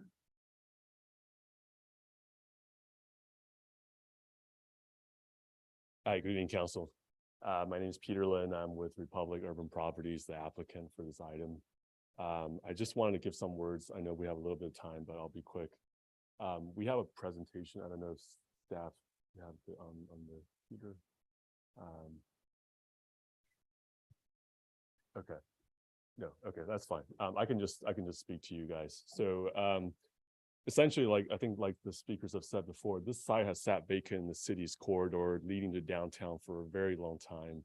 And it's one of the first sites that people see as they come into Hollister. So, and due to the different utilities sites on the site currently, it's been very difficult for developers in the past to essentially propose a project because it's the utility that runs through the middle essentially divides the site in half.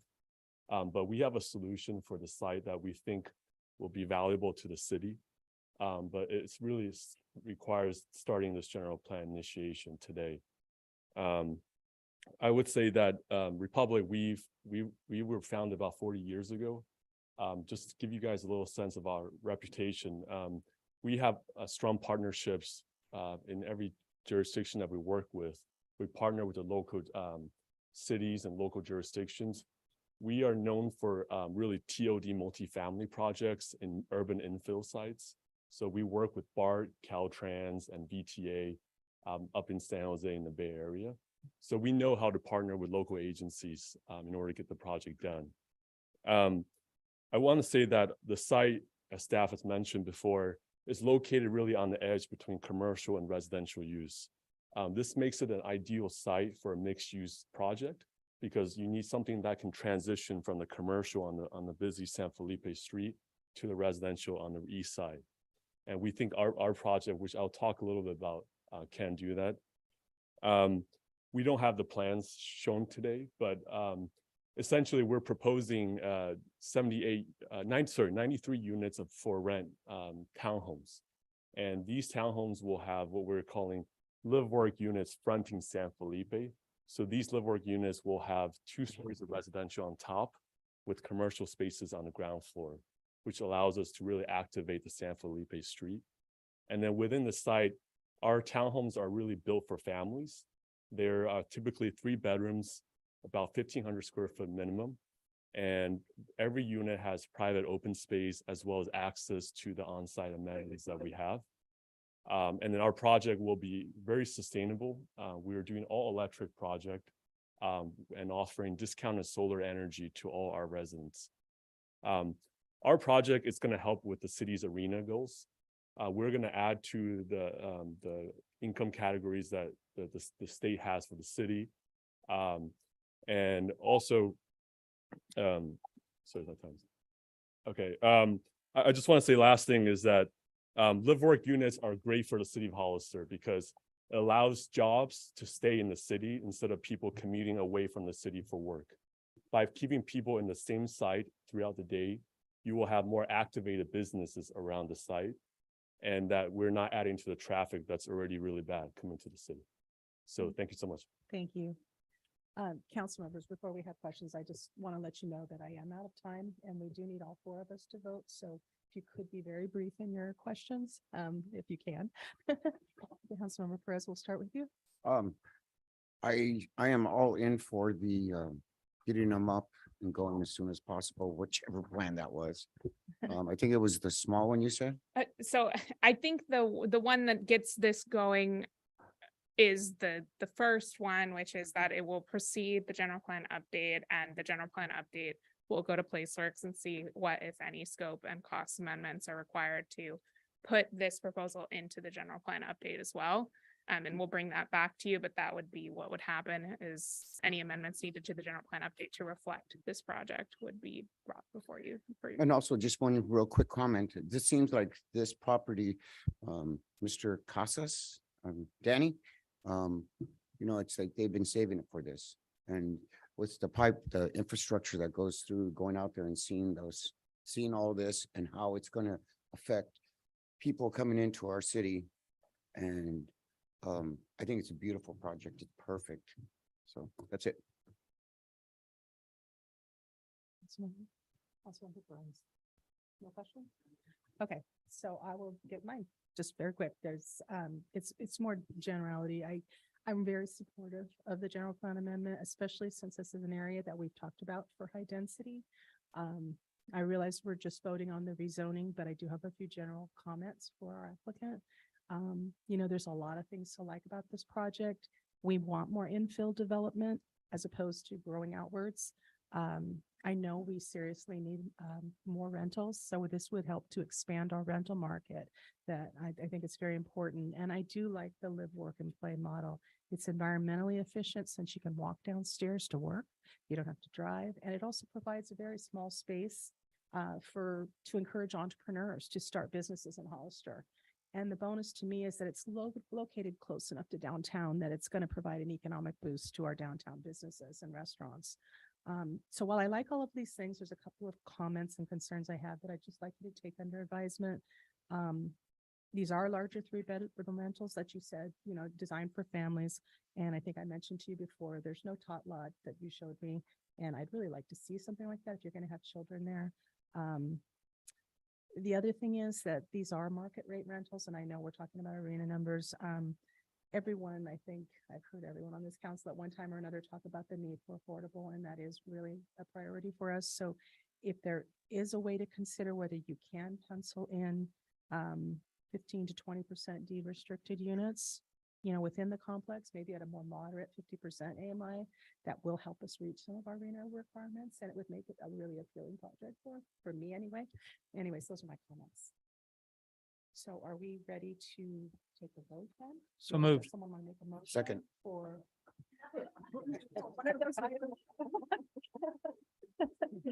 So- Uber's at the door. Yeah, I'm gonna get kicked out in a minute. So, can you articulate the motion? So move to approve. I don't know that we need a first reading or anything. And so, again, I think that this is just council reinforcing what they committed to do previously in the previous Yes. round. And so again, this council is going to hold forward and hold to their word. And so I'd like to see us move forward, and so I'll make that motion. So moving forward with the general plan. Okay, Right. Do we have and a with the second? direction for going to PlaceWorks to reflect this change. Yes, Yes. Okay, yes, that was absolutely. the option. And do we have a second? Second. All in favor? Yes. Motion carries 4-0. That's 4. Okay, Thank you. thank you. This is gonna be great for our community.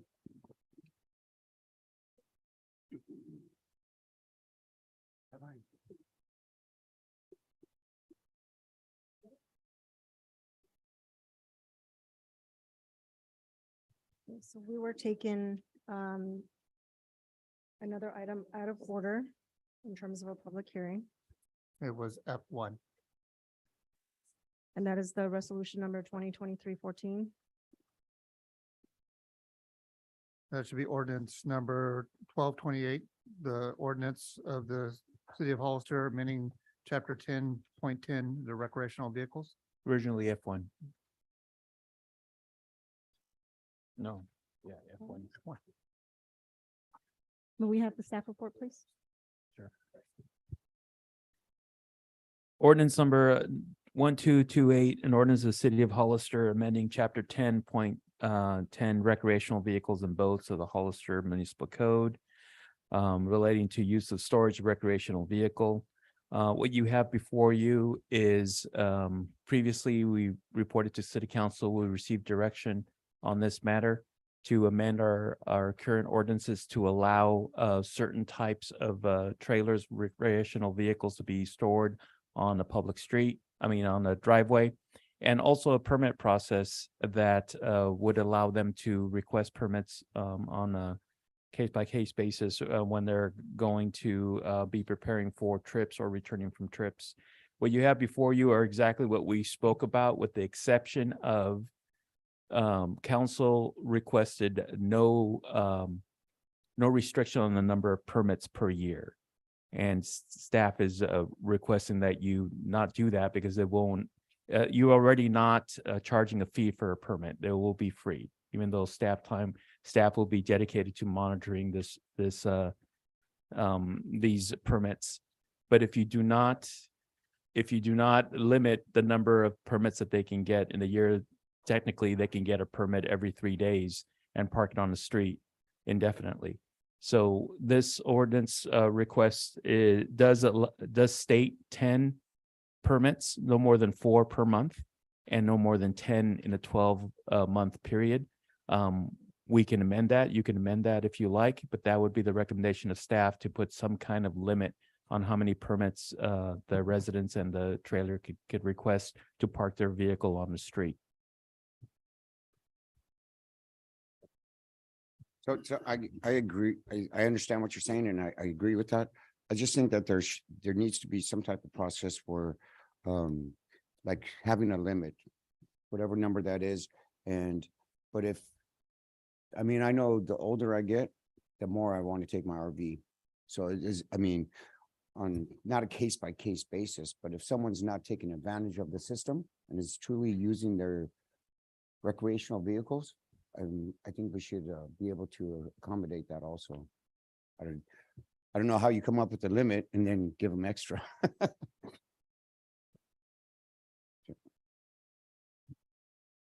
Vice Mayor Morales, I'd like to defer my comments until after public comment, please.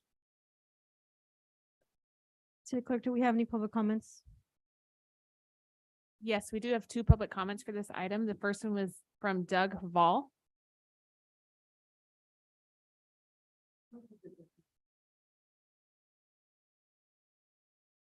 Good evening. I'm here to speak as a trailer owner that's currently parked in my driveway.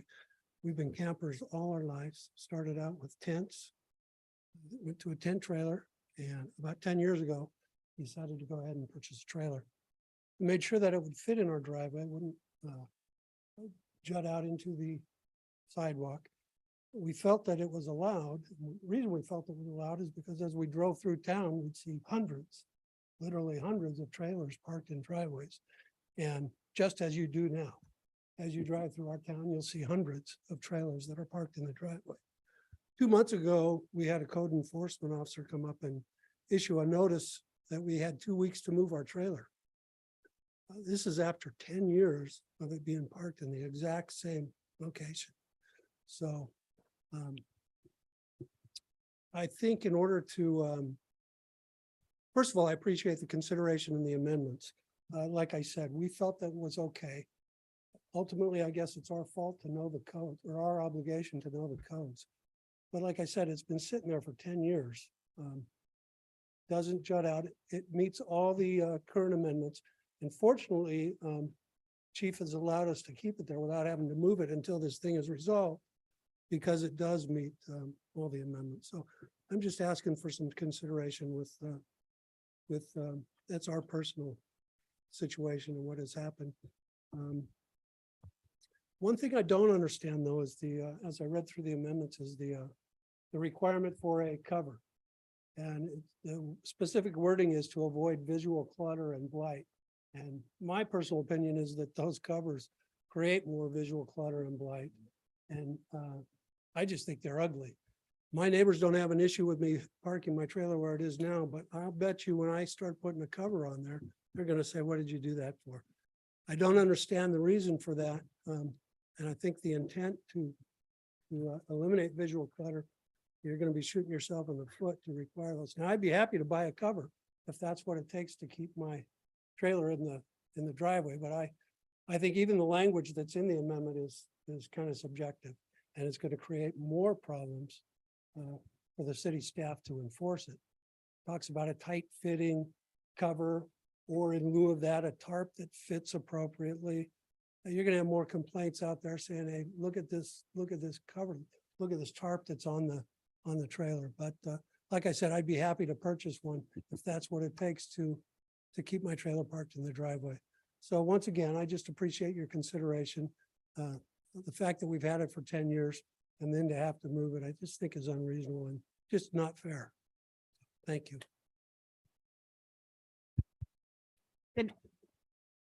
The next public comment is from Luke Marklane.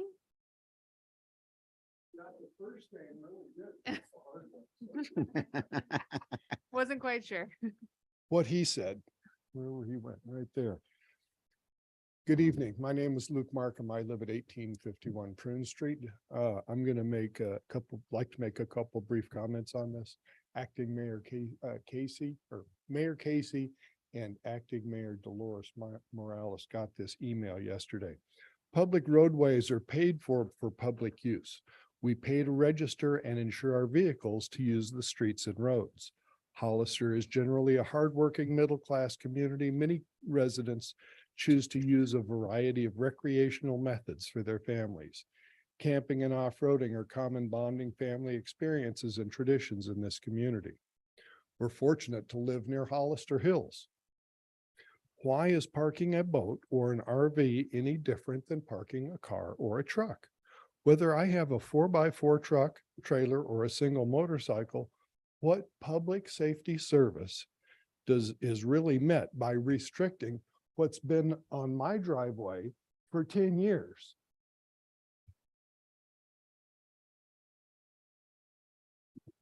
The city of Hollister now allows alternative dwelling units, or ADUs, on residential lots.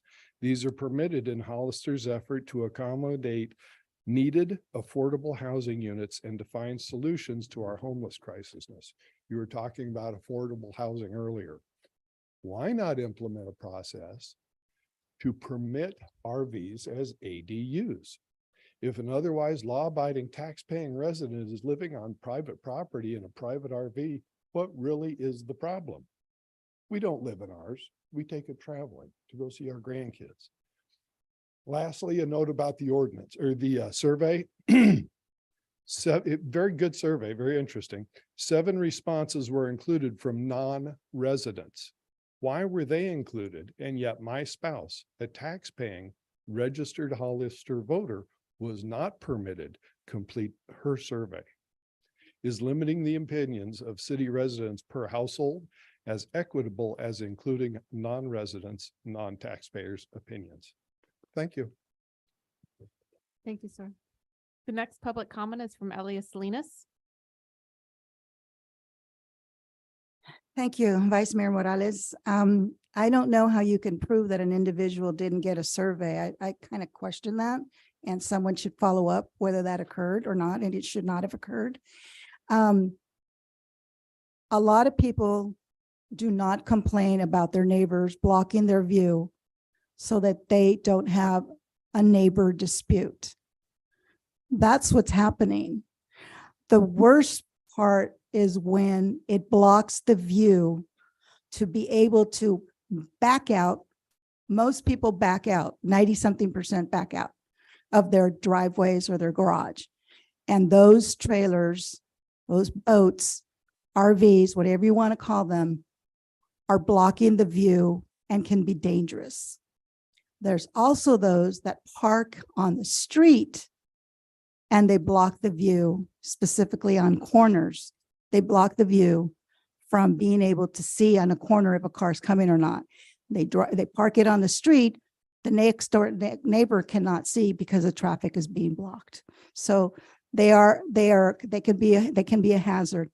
And as far as using a trailer for an ADU is not the way to go. That's not sanitary. You need to have the electricity in there. You need to have the plumbing in there. You need to have all that. So I know that you guys would not, I hope that you would not try to consider something like that. But I think you should go along with the recommendation of the Police Chief Reynoso and abide by what the recommendations are. He's the expert. He's been out there. He's been doing this for a few years now where this has been coming up. We had the ordinance come up, 5 years ago, I think, when I first spoke about this type of subject. Granted, it is an investment for these individuals. It is money that is being spent, and these toys are very expensive. But we also have a shortage of storage in the city of Hollister and in San Benito County. But there are other alternatives instead of having them in their driveways or having them.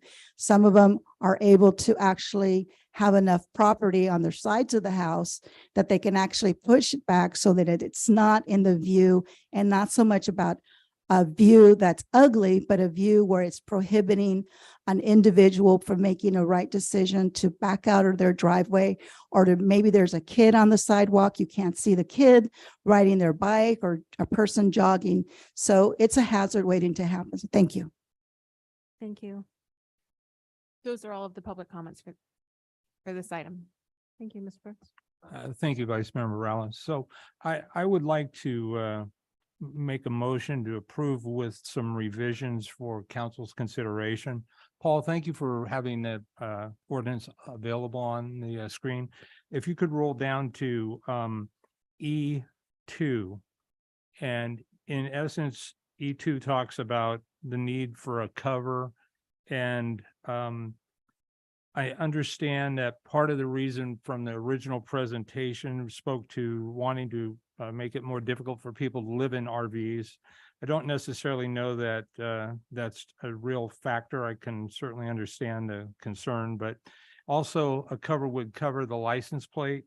And ultimately, if it's covered, then there's no legal way short of a warrant to get the license plate number off of the vehicle to identify the registered owner. So I see this as a hindrance.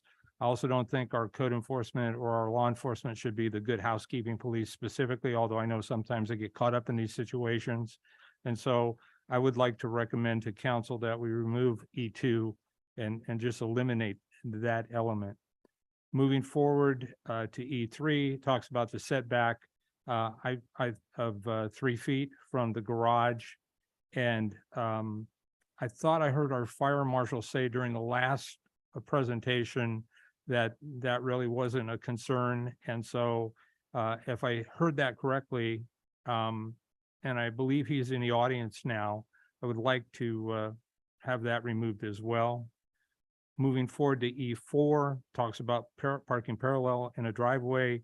There was a photo that was presented to council for a property that is located at the corner of Valley View and Sunset. And we were told that it restricted the entrance into the garage, but what we weren't necessarily told was that's actually a second garage for the property, and the people are able to park their vehicles in their primary garage. And ultimately, that's the only one I've seen, and it has always been there. It would come and go periodically. As a result of the ongoing conversations, it has in fact disappeared, but it was well maintained and it was parked parallel, or actually, no, it was parked horizontal in the driveway. Required a lot of work to get it there, but I really don't see where that's a major factor. And so I'd like to recommend that be removed as well.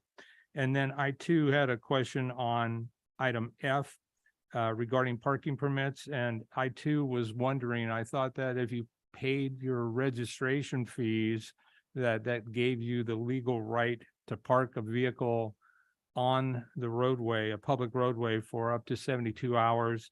And so if in fact that's accurate, then I don't know how this city as a general law city could circumvent the state law in regard to that. And so for me, that's an area that needs to be further researched in my mind. Moving on to number 4, permits and the 10 days. I have some real concerns about that, as Council Member Perez has expressed. On to item 7, F7, where it talks about traffic cones required. I understand maybe the perception, but I also have concerns about liability. So if we require people to put a traffic cone out at the front and the back of their vehicle in the street, and that cone gets hit as a result of us requiring it to be there, do we have any exposure or liability as a result of that action? And so I would pose that to our city attorney. And then finally, under section 4, under fines, what it says is that the amounts of the penalties for the code violations imposed pursuant to this chapter shall be set forth in the schedule of penalties established by the city council. And so, however, when you go and you look at that schedule, if you look at that specific code section, it really doesn't talk about the fines or penalties. But if you further mine the Muni code, what you'll find is the proposed fines would be under 1.16.020. That initial fine would be $100, second fine would be $200, and the third fine would be $500 for every day they're up to for the remainder of a calendar year, or not a calendar year, but 363 additional days. And so those fines were established in 1997 based on the ordinance that I read. And so I'm really wondering if the fines meet the crime. And so for me, at the end of a year, if somebody ignored this thing, dirty math, they could potentially owe the city about $180,000. And that's just ridiculous. And so I think that I could vote in favor of this if we can answer the questions that I've raised, but I'm thinking there may also need to be some more work on this before we pull the trigger on it. And I would also, I know that it's not the council's prerogative to direct staff on not to enforce, but I do know it's the city managers, within the city manager's authority to direct staff. And I think that this needs more work. And I recognize that this has been kicked down the road for 5 years, as I understand it. And I appreciate the will of this council to take this head on, but I don't want to rush to get it to the finish line to simply say we're done and we move on, because obviously at some point people thought it was done 5 years ago. 5 years later, here we sit dealing with this. And so that would be my ask of council. Finally, I would assume with only 3 of us here, it would take all 3 to align to move anything forward. And so, no, I'm sorry, I'm seeing heads move. And so. So I did want to make a general comment. Councilmember Burns, Okay. that the ordinance as written was reviewed by the city attorney's office, and that review includes ensuring that it complies with all state law, ensuring that it's internally consistent and also consistent with other city ordinances. And then we typically review for clear language and making sure that it's not ambiguous. Right. So from the perspective that you brought up a couple of areas where it may not comply with state law, or it may pose some risk to the city, that has already been reviewed. That being said, the city council is certainly welcome to make revisions if a consensus of the council wants to do so. And this is the first reading, so if there are material changes to what's written, we would just bring it back, or staff would bring it back for another first reading prior to the second reading. So I guess based on what I've heard you say, minus something that the city manager or the chief could persuade me on, I think that would be probably my recommendation to this council, to make revisions based on the council's direction and then bring it back for a rereading for the first time. Thank you. Appreciate the time.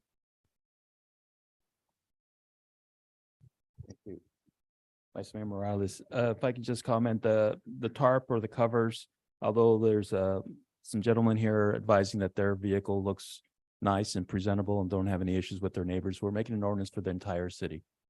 And not everyone has this nice trailer, and some, to avoid the blight, there are covers. We wanted professional covers. The language was added for tarps because there is a possibility to make them uniform looking and not create the blight. But if you want to remove that, that's fine.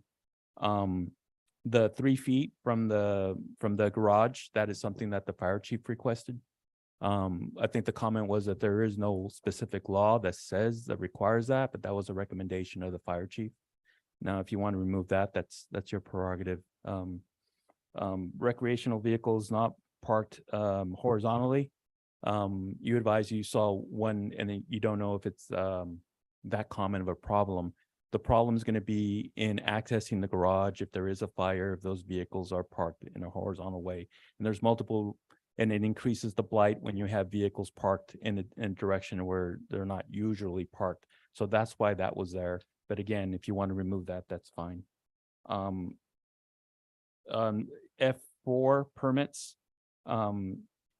there is an ordinance currently at the city that says you are not allowed to park your trailers and your motorhomes on a public street unless you're specifically loading and unloading. So that is a current ordinance. So this permit process allows for those residents to request that permit so that their vehicles won't be ticketed or fined. And as regards to the limits, that's still your prerogative. If you want to increase the number of permits per year, that is understandable. And the traffic cone, we have some of these trailers are pretty wide. And as you see, all the utility vehicles, a lot of utility vehicles put out a cone. Your cable guy, your AT&T phone person, they put out a cone, and they put it out for safety. This ordinance required or requested a 12-inch small cone to be put no more than 5 inches away from the corners of this. This is just something to allow those vehicles as they're approaching to understand that that vehicle is a little wider than in most cases of a car. And that's why that was there. And as city attorney mentioned, this was reviewed by them. It was modified and made, actually sounded better after they got through with it, and appreciated all their input on that. But any of those changes, if you want to make, those are the reasons why they're there. But it's up to you if you want to make those changes, or if you want us to go back and bring this ordinance forward again next council meeting. Any comments? Yeah, I'd like to thank the staff for working together on all this. I know I brought this up a while back. The cones I think are a good thing. Even when I used to park my trailer on my grass, I would still put out a cone just for people not to hit their knees on it and stuff, because that hurts. But the covers, I can really go either way. I've seen covers that are pretty bad. So it's, you know, it's in fact, I need a new cover for my jet ski. So they can get and look actually worse than just looking at the vehicle. So I can go either way on that. The number of permits, I would say 15, and anything after that, it would have to get a special permit. Something to that effect. The horizontal, I park my vehicle, and of course, you know, properties have different, everybody knows they're all different shapes and sizes. I always park, I'm one of those guys that park in backwards because I always want to leave quick because usually they chase me out. But that's just to me. I've always from limo driving. Anyways, you know, if anything's blocking the view of any neighbor or resident, you know, it needs to be addressed, whether it's just temporarily or where they park it permanently, because I know I come up to a stop sign and you have to sneak out there to get around that big 4x4 or whatever truck vehicle that is in the way. What was the other one? The fines. Fines. So our fines right now are 100, 200, and 500. Actually, if I may add for that, the city attorneys provided me the document. It's actually 250, 750, and 1,000. And it's not on the schedule. It's on a resolution that was previously passed by the city council. And I'm trying to find it right now, but it does specifically address this ordinance in that section. So. And then I guess, you know, I know this is, people are going to start talking about, well, what about the, does this also include the cars, the project cars, the trailers, what do you call them? The pods? You know, I know we have a permitting fee for that. And I think that one's way out of, the fees are way unbalanced on that one too. That's something I've always said that we need to really address. But I think it's something that's needed to be talked about for a long time. I'm glad we almost got in front of it. And that's all I have to say. I'm not sure if we can actually come to a conclusion tonight because of so many questions. So let me ask, it sounds like council's interested in this item coming back with some revisions. I share the concern about the fines. I think if so there needs to be clarity in terms of the resolution and what Mr. Burns found. I think that needs to be really clarified. If that is a daily fee, that is going to be a considerable amount of money for our residents. I think on the other issues, there is consensus. So if, what is the pleasure of the council? I believe we did, I'm looking at the chief. Did you get your direction that you needed? Making adjustments, because it does appear that it needs to come back for a new first reading. The other thing is about that, you know what? There's only 3 of us here. And there's more opinions out there than just ours. I'd like to see us have a full council all the time, but I mean, I'm coming in and I'm in pain right now. So it's like, I'd like to see that everyone try to make it to our council meetings, because these are important decisions, not just for this issue. It shows us that we're getting things done here. And especially when the not so smaller issues are taking so much time that the big issues nobody wants to deal with. And you know, it's awesome to see. I don't know if anyone else has noticed, but our seats are getting more and more full. And the public interaction with our council, that's what makes our city really good. So Chief, do you need further clarification from the council on this matter? Do you have enough direction? If I could just confirm, I will be forwarding you that ordinance that says that the fines are $250 and $750. But I'll forward that to you later tonight. And recreational vehicles, so no cover or cover? No cover. The 3 feet from the garage.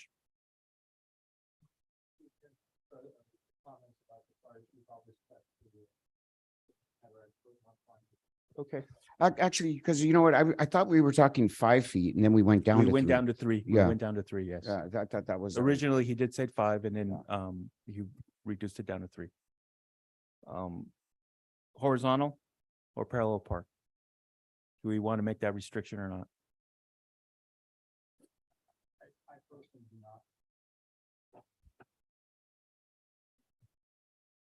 Ye- Well, this is, yeah, you can always come back. If this is, anything doesn't work, we can always come back. But for now, when I bring this back, do you want this included in there or removed? The requirement for it to be parallel to the roadway in the driveway?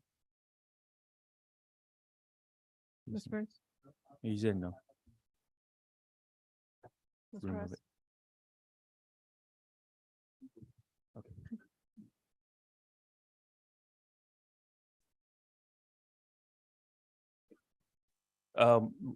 Councilmember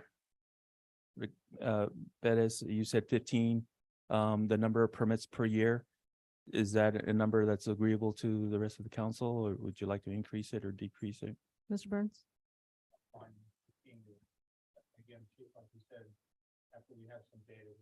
Yes, always. I'm fine with 15 as well. Okay. And the cones on the roadway at the edge of the trailer, if they're parked, when they're permitted and allowed to be parked on the street. Based on what the city attorney is weighed in on, I'm fine with them. Yeah. Okay.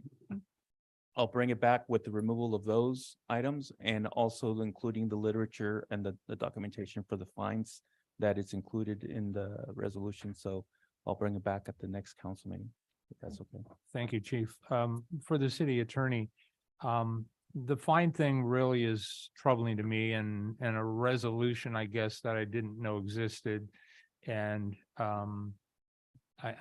it's my understanding that the council has a sole authority based on a review of the code to establish what those fines would be as long as they don't circumvent state. And so I would like maybe for the attorney's office to work with the police department to give us some other fines. Yeah. They seem excessive to me, candidly. Yeah. So council adopted those fines, and so they can certainly amend them. It might be helpful to have a sense of what you would think is an appropriate fine. If that's something that the majority of council could provide. If not, we can propose something and come back. Yeah. for your I think, as Councilmember Perez alluded to, the fact that we're 3/5 of a seated council, I think it would be good to maybe just get in Anything. some recommendations, because I don't want it to be a slap on the wrist, but I don't want to have somebody file bankruptcy either as a result of parking their RV in their driveway. Okay. Thank you. I think that's the part that I really am excited about because knowing the staff and knowing the condition of us RVers, that, you know what, I have confidence that they're going to come up with a good resolution in the beginning so that we don't have to even get to the fines. So do we need a motion with direction, or are you fine proceeding as we are? No motion required. So as long as staff has what they're looking for. Okay, thank you. I have the direction. Thank you very much. We are moving back to public comment, I believe. Is that correct?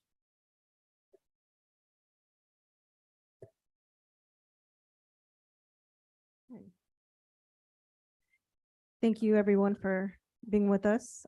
This is the time for anyone in the audience to speak on any item not on the agenda and within the subject matter jurisdiction of the council.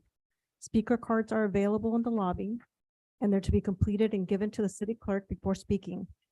When the city clerk calls your name, please come to the podium, state your name and city for the records, and speak to the city council.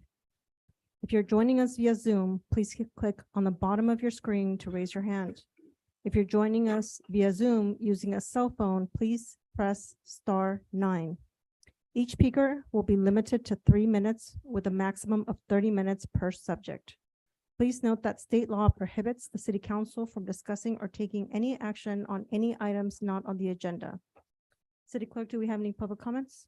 Yes, Vice Mayor, we do. The first is from Peter Kehoe.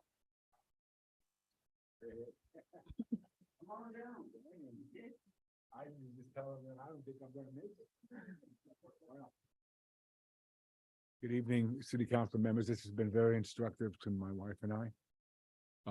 We just moved here about a year ago, last week on the 10th. And I'm a consumer of medical services. For whatever reason, God has blessed me with a lot of problems. And I'm used to, we're from San Jose, and I was in Palo Alto with Palo Alto Medical Foundation and Stanford. I had the best care, but it costs a lot of money. And my wife is a lot better off than I am. But since we've moved here, I've been in Hazel Hawkins 3 times. And she's been there for less, a couple of times. And 2 things. We love Hollister, best move I've ever made. I'm a big city boy, and I retired a few years ago. I'm a former social worker for the county. I'm a licensed mental health therapist, and I will be working soon in this area part-time. But we're trying to get involved, in the coming out of ourselves a little bit now that we're settled in. And the timing is crazy with the politics and the weather and everything. And but the Hazel Hawkins thing really gave us a jolt, because I'm facing the prospect of getting helicoptered out of here if something happens to me. You know what I mean? Are you crazy? You got a beautiful 25-bed hospital up there with the best staff. I got to tell you, and I'm a critic. Trust me. I give it to them if I have to, if I feel it. But on the other hand, I got to say, when it's great, it's great. And Hazel Hawkins has really impressed me.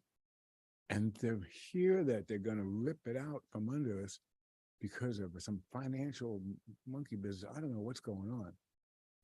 But I'm thinking of starting a GoFundMe for the damn place, and we can't let it go. And I know we tried to go to the meeting. We got enlisted the people at Hazel Hawkins to notify us of all upcoming stuff so that we can get out there and shout out for Hazel Hawkins at these meetings. And we got canceled the other day because of the flood. And I'm also a Red Cross volunteer and all that stuff, Katrina, so we weren't able to go there. So we said, let's go to the city council. And it's your city, right? Our city now. So what are you guys doing about it? I want to know, because I don't see updates anywhere. I'm trying to get online or go into this news, Hollister news and stuff, and looking around at Hacienda Square. I joined it. I'm doing my best to try to catch up, but I still don't see nothing. So are you guys working out and stuff and trying to do something that can make, I think we got 3 million, right, from the state on a loan, but that's 7 million short and they still got to pay the loan back. So what's going on? And are you guys doing something about it? Do you talk about it? What? Oh, I'm so sorry. Oh, hey, story of my life. I'm Irish. It's not my fault. Okay. All right.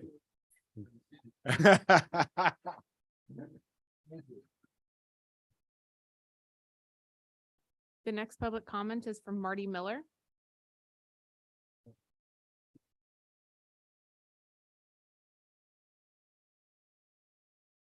Good evening, Vice Mayor Morales and council members.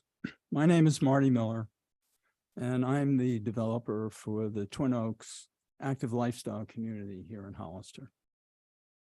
My purpose tonight is to request a hearing on the development impact fees Twin Oaks is currently being charged by the city.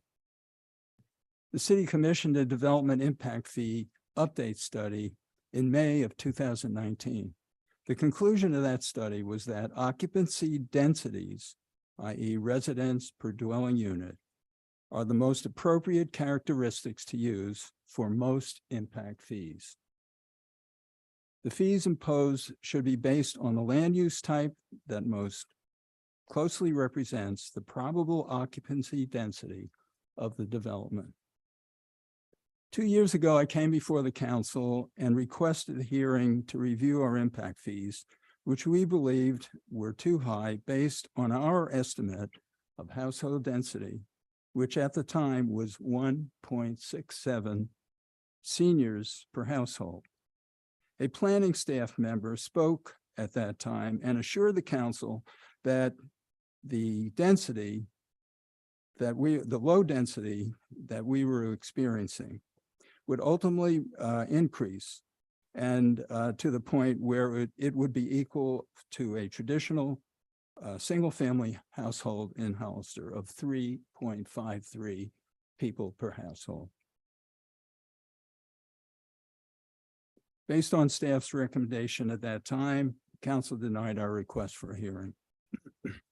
We have now sold 84 homes in the community, half the final build out of 168 units. And our occupancy density is currently 1.63 seniors per household. In order for the density to rise to the traditional single-family density of 3.53 residents per household, the number of occupants per home for each of the remaining 84 homes to be sold would have to increase to more than 5 seniors living in each of our 2-bedroom homes we are currently selling. Therefore, now the council implemented the fee update study recommendations. And based on that, I think the only question to be considered is which is the most appropriate estimate to be used for the occupancy density of the Twin Oaks project. Therefore, I respectfully request the council put this item on the next council agenda available so that we may have an opportunity to properly present our data and justify our request for a reduction of impact fees. Thank you. The next public comment is from Victor Gomez.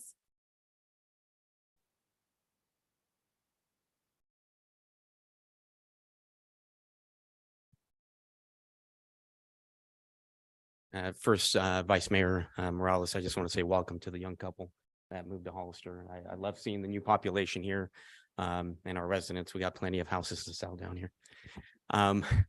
Taking off my developer hat, I do want to just share some information with you and welcome all 3 of you, and then I'll reach out to Mayor Casey as well and Councilmember Resendez. But I'm here wearing my Goodwill Silicon Valley hat. I'm a board member for Goodwill Silicon Valley. We have 18 stores between Hollister and Palo Alto. I've been on the board now 6 years, and I'm your only representative, board representative down in our area. So I'm happy to advocate for the needs of our Hollister residents, Gilroy and Morgan Hill generally. And so first I want to welcome or invite all of you, including Brett, David, to visit our sorting facility in San Jose, learn more about our company and what we do, our nonprofit, and really the impacts and our mission that we do as Goodwill Silicon Valley. In addition to that, I've been having discussions. I don't know if you've visited Goodwill in Gilroy and other locations in San Jose. We do have career facilities as well. So we've set up computer labs to help those that have been previously incarcerated or have dealt with drug issues and so on and so forth. I'm hoping to implement something like that here locally at our Hollister location. So I look forward to maybe having that conversation with you when you visit us in San Jose. Last but certainly not least, I was having a conversation with Assistant City Manager Marioni this morning, and on a different topic. And he says, "Hey, Victor, aren't you on the Goodwill Silicon Valley board?" And I said, "Yes, I am, amongst a bunch of other things that I do, volunteer." And he said, "Hey, what are your thoughts on what's happening with the recent floods in our area?" And I was like, I know exactly where David's going on this one. Put in a phone call to our CEO, and I just wanted to share with you publicly today that to start off, we will be preparing at least 200 gift certificates to be used by our local residents that have been impacted by the recent floods. So if you know of them, please either send them my way, but preferably I would ask Brett to please let me work with him or David. And then I've also notified County Administrator Ray Espinoza as well, because I know a majority of those flood victims do reside in the county. But we will be contributing these $50 gift certificates for any individual that's been impacted by the recent floods. And if 200 isn't enough, we're ready to keep printing. So you have our commitment here locally. Our Hollister store is one of the busiest stores out of our 18 stores in Silicon Valley. And so we're very happy with that. We receive a ton of donations as well that get distributed system-wide in Santa Clara County and San Benito County as well. So again, I welcome you to visit us, and we're happy to provide the support for our community.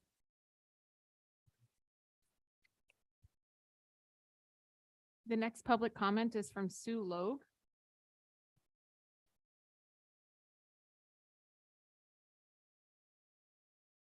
Finally, public comment. Yay. So nice to see you all. Susan Logue, Hollister. I just wanted to say hi to all of you back and those of you that got back again, and Rick, you too. And of course, yeah, Rick's still here. And Mia Casey, of course, I wanted to say hi to her and welcome her. With the Friends of the Library, we continue to work into the community. And I'm also with the Coalition for a New Community Library and Resource Center. I'm co-chair with that. We're very happy to share that the library will be expanded. Thank you very much to a grant that Nora has written. 9.9 million will be put into the library, and we'll be getting an actual renovation of the library. We're at the site that it's at right now. So we're very excited about that. And I know Nora's planning for that, and we're just trying to help out as much as we can. So we'll probably be looking to the city for maybe some help from the city also, because we're very concerned about the interior of the library once it's done. So we'll probably be coming and hoping to speak to you about that and work with you. I think there was a library ad hoc committee. I'm not sure where we stand with that now. Maybe we'll be able to find out as we start with the new board here. So thank you for that. And just in general, anyone new, welcome to Hollister. And there is a meeting on Monday night at the Vets Hall in regards to Hazel Hawkins Hospital. If anybody would like to know, it's at 5:30 on the 23rd. So I'm sure I'll see a lot of you there. So thank you so much, and it's great to see you all. The next public comment is from Monica Abonce.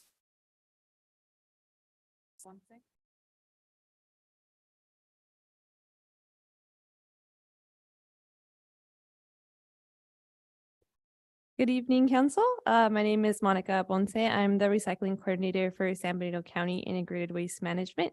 I just wanted to take the time today to invite you all to our upcoming biannual Green Business Mixer in partnership with the San Benito County Chamber of Commerce.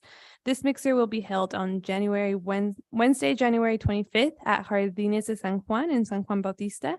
The event will begin at 5:30 p.m.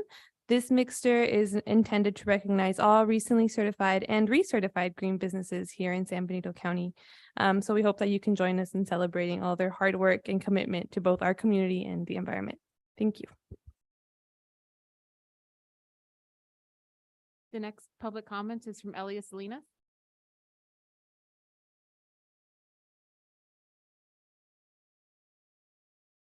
I need my glasses because I cannot read my own writing. First off, I'd like to start off with thanking City Councilman Rick Perez and Mayor Mia Casey for the work and the information that they did with regards to the flood victims that they were out there trying to help. I like to Maria Spandry from the Vets, Linda Lampe, and Supervisor B. Gonzalez were all active in that.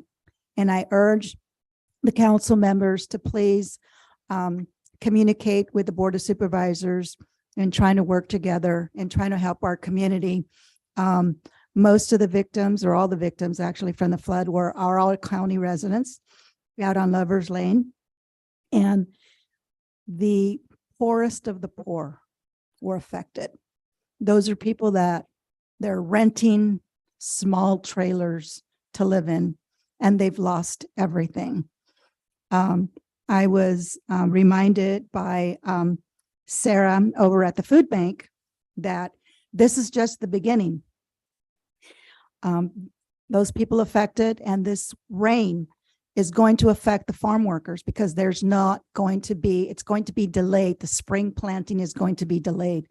We're going to have more people in need. So please be aware of that. When the food bag comes for you, please be generous to them any way that you can. They helped over 60,000 people, and not as individuals, but on a rotation basis during COVID. They were very, very helpful, and they're a great resource for our community. We already know we have a housing issue, and with all these people that have been displaced, they have nowhere to go. I have 7 families right now that are communicating with me that I'm trying to find a place for them. So if any of you know someone who knows someone who's got a vacancy, and it has to be at a low rent, it can't be $3,500 and it can't be $2,500. We're talking about indigent people, but they need a place to live. Unfortunately, in my opinion, the response was not 100% done correctly. They're going to have to do some Monday morning quarterbacking on what happened. But the worst thing for me was the fact that we have a place in San Benito County where to take the animals, but we did not have a place where to take humans when they lost their homes. Please work with the county with regards to the hospital issue.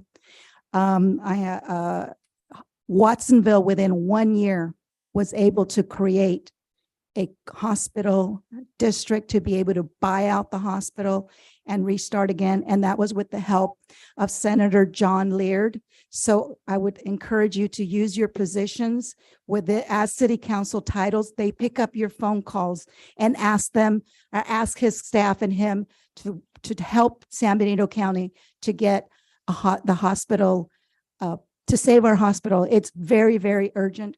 We don't have anything else in San Benito County. So thank you. Thank The you. next public comment is from Maria Spandry.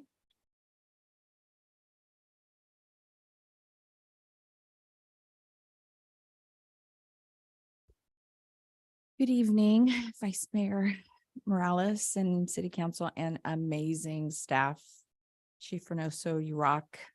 I'm just here to tell you, I just wanted to thank each of you because when I called for any assistance like this on Sunday night, I had something.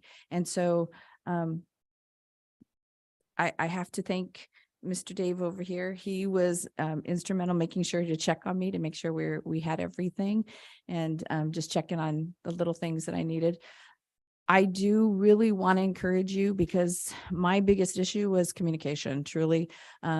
The VFW, we stepped up, we made meals the first, we just, I was hoping not to step on anybody's toes, but we see people wet, no shoes, animals. Thank you so much for coming and taking care of the animals because it's, that's like their babies. We adopted a husky. He tortures me, but I love him. But your staff, amazing, just so loving. But I do encourage you to talk to, really, really communicate with them because the lack of communication and who's in charge and going back and forth, I was like, okay, well, we're just going to do this and I'll just beg for forgiveness later of what we needed to get done because the need for shoes, the need for socks, people coming in waist high, wet, everything was just a mess. Right now, we are accepting donations. And when I get them from the VFW, I will write letters, I promise, and thank yous. And they're giving me gift cards and I turn around and I give them to the families. And they're like, oh my God, gas money. Oh my God, I can go get my own underwear. I mean, it's basic human needs. And to be able to have a shower, you should have seen their faces. A shower, I get to take a bath where I get to take all of this water that has been contaminated off my body. I mean, truly, it was amazing. We're working on laundry. And so, but the basic human needs are being met, but I just don't want you to forget them. Yes, right now they're going to be here. I don't know how long they're going to be in our building, but don't forget them because they have no place to go. And so after this, Lover's Lane, I mean, it's going to happen again if we don't work on the levy. It's going to happen again and again and again. And so in the future, we need to have a plan of action, like immediately who's going to be doing this and who's going to be doing that. We have you know, we have the opportunity as the VFW and being the building manager, we have the opportunity to have amazing resources. People are coming out of the woodworks, like, what do you need? What do you need? What do you need? And so far I've been able to give socks, pillows, Target, love Target. They've just said, what do you need? And they've given me pillows. They've given me blankets. Couples are coming out, giving me $500 gift cards. And it's amazing how your community has really reached out. But my biggest point is, please don't forget them, because they have no place to go after this. So thank you. The next public comment is from Linda Lamp.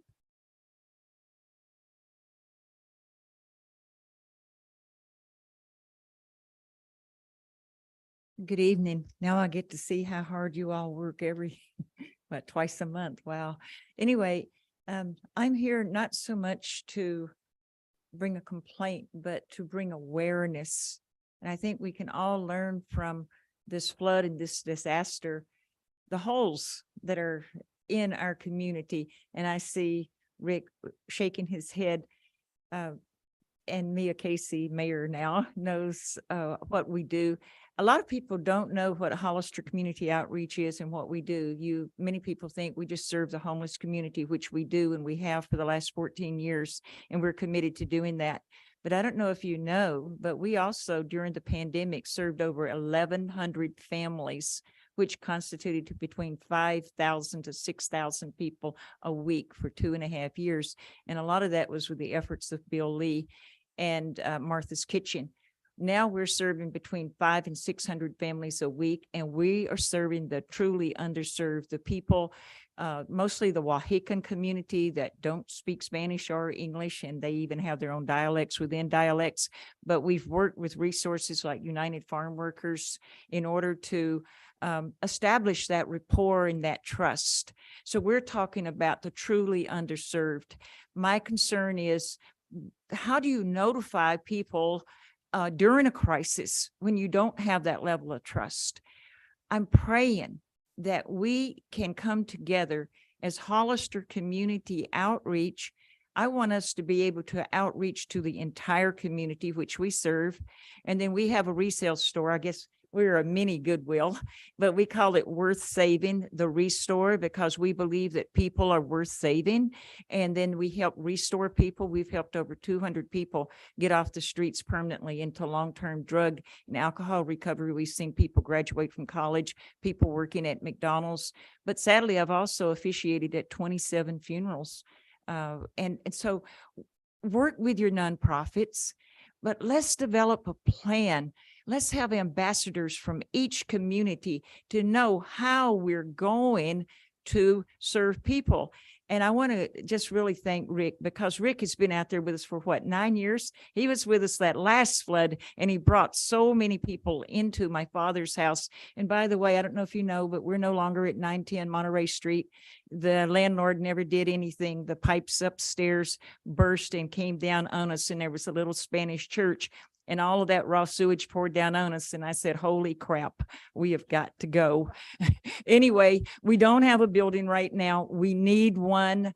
Our homeless friends need it. And, Maria at the Vets building, they did a great job. I need to finish this. You have to be prepared. There are homeless people out there who are mentally ill, who have drug issues. What do you do when you have a mentally ill woman come in and you have traumatized children and you're trying to serve the whole segment? But I'm here to tell you that everybody is worth saving. If it's a mentally ill woman or that little child, we need to work together. Thank you. Vice Mayor Morales, those are all of the public comments. Thank you all for sharing information. We will take it to heart. City manager report. Yeah, just a report that, yes, there is going to be a town hall meeting for the Hazel Hawkins Hospital on Monday, January 23rd at 5:30. And then, Victor, yeah, definitely.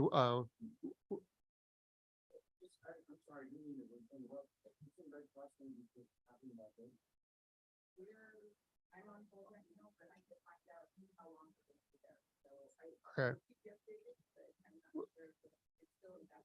Okay, thanks, Rick. We'll work with them to see if we can use this facility. Yeah, well, I mean, we'll offer this site also. Yeah, but thank you for letting me know. And then, like I said, I'll work with Victor on the gift certificates. David and I will work with him. And that's all I have to report on D1. And then for D2, nothing to report at this time. Okay, next we're gonna do E1. And that's resolution number 2023-14, a resolution of the City Council of the City of Hollister adopting the City of Hollister 2022 Local Hazard Mitigation Plan from the Planning Department. Good evening, Council. Amber Cameron, Senior Planner. As mentioned, tonight's item is consideration of a resolution of the City of Hollister adopting the City of Hollister's 2022 Local Hazard Mitigation Plan. Online, we do have our primary consultant for this project, Aaron Feinstein from Atlas Planning Solutions. So I'll turn it over to Aaron.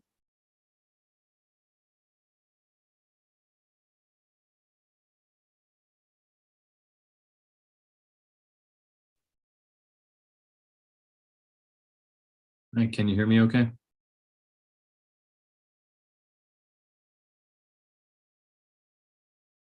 Yes, we can, Aaron.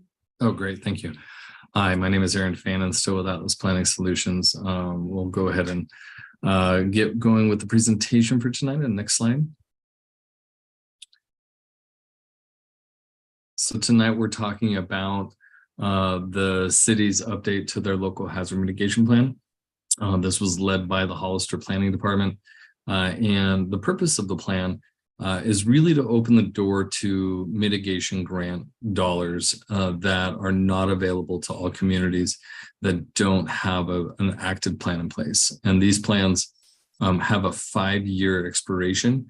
And we wanted to make sure that the plan was updated to stay in line with that and ensure that over the next 5 years, the city has the opportunity to pursue FEMA grant funding that comes out on a regular basis. Next slide. So the local hazard mitigation plan is really one of several different plans that a city typically uses when they're addressing their hazards of concern. The city's been working through what the general plan update, and as part of that, there's an update to the chapter that deals with hazards known as the safety element. And every city and county typically has what they call an emergency operations plan. And these are really the 3 documents: the hazard mitigation plan, the safety element, and the EOP, that help a community understand the hazards that they are worried about and the steps that they need to take. But they act differently because they're different tools. And the safety element really focuses on the long-term effects of hazards and ways to address them. Whereas the EOP is really focused on being highly specific and focused on short-term short timelines for action. And so if you think of the rainstorms that we've had over the last couple of weeks, most cities are activating their emergency operations centers or pulling out their EOPs. They're really dealing with what's going on the ground.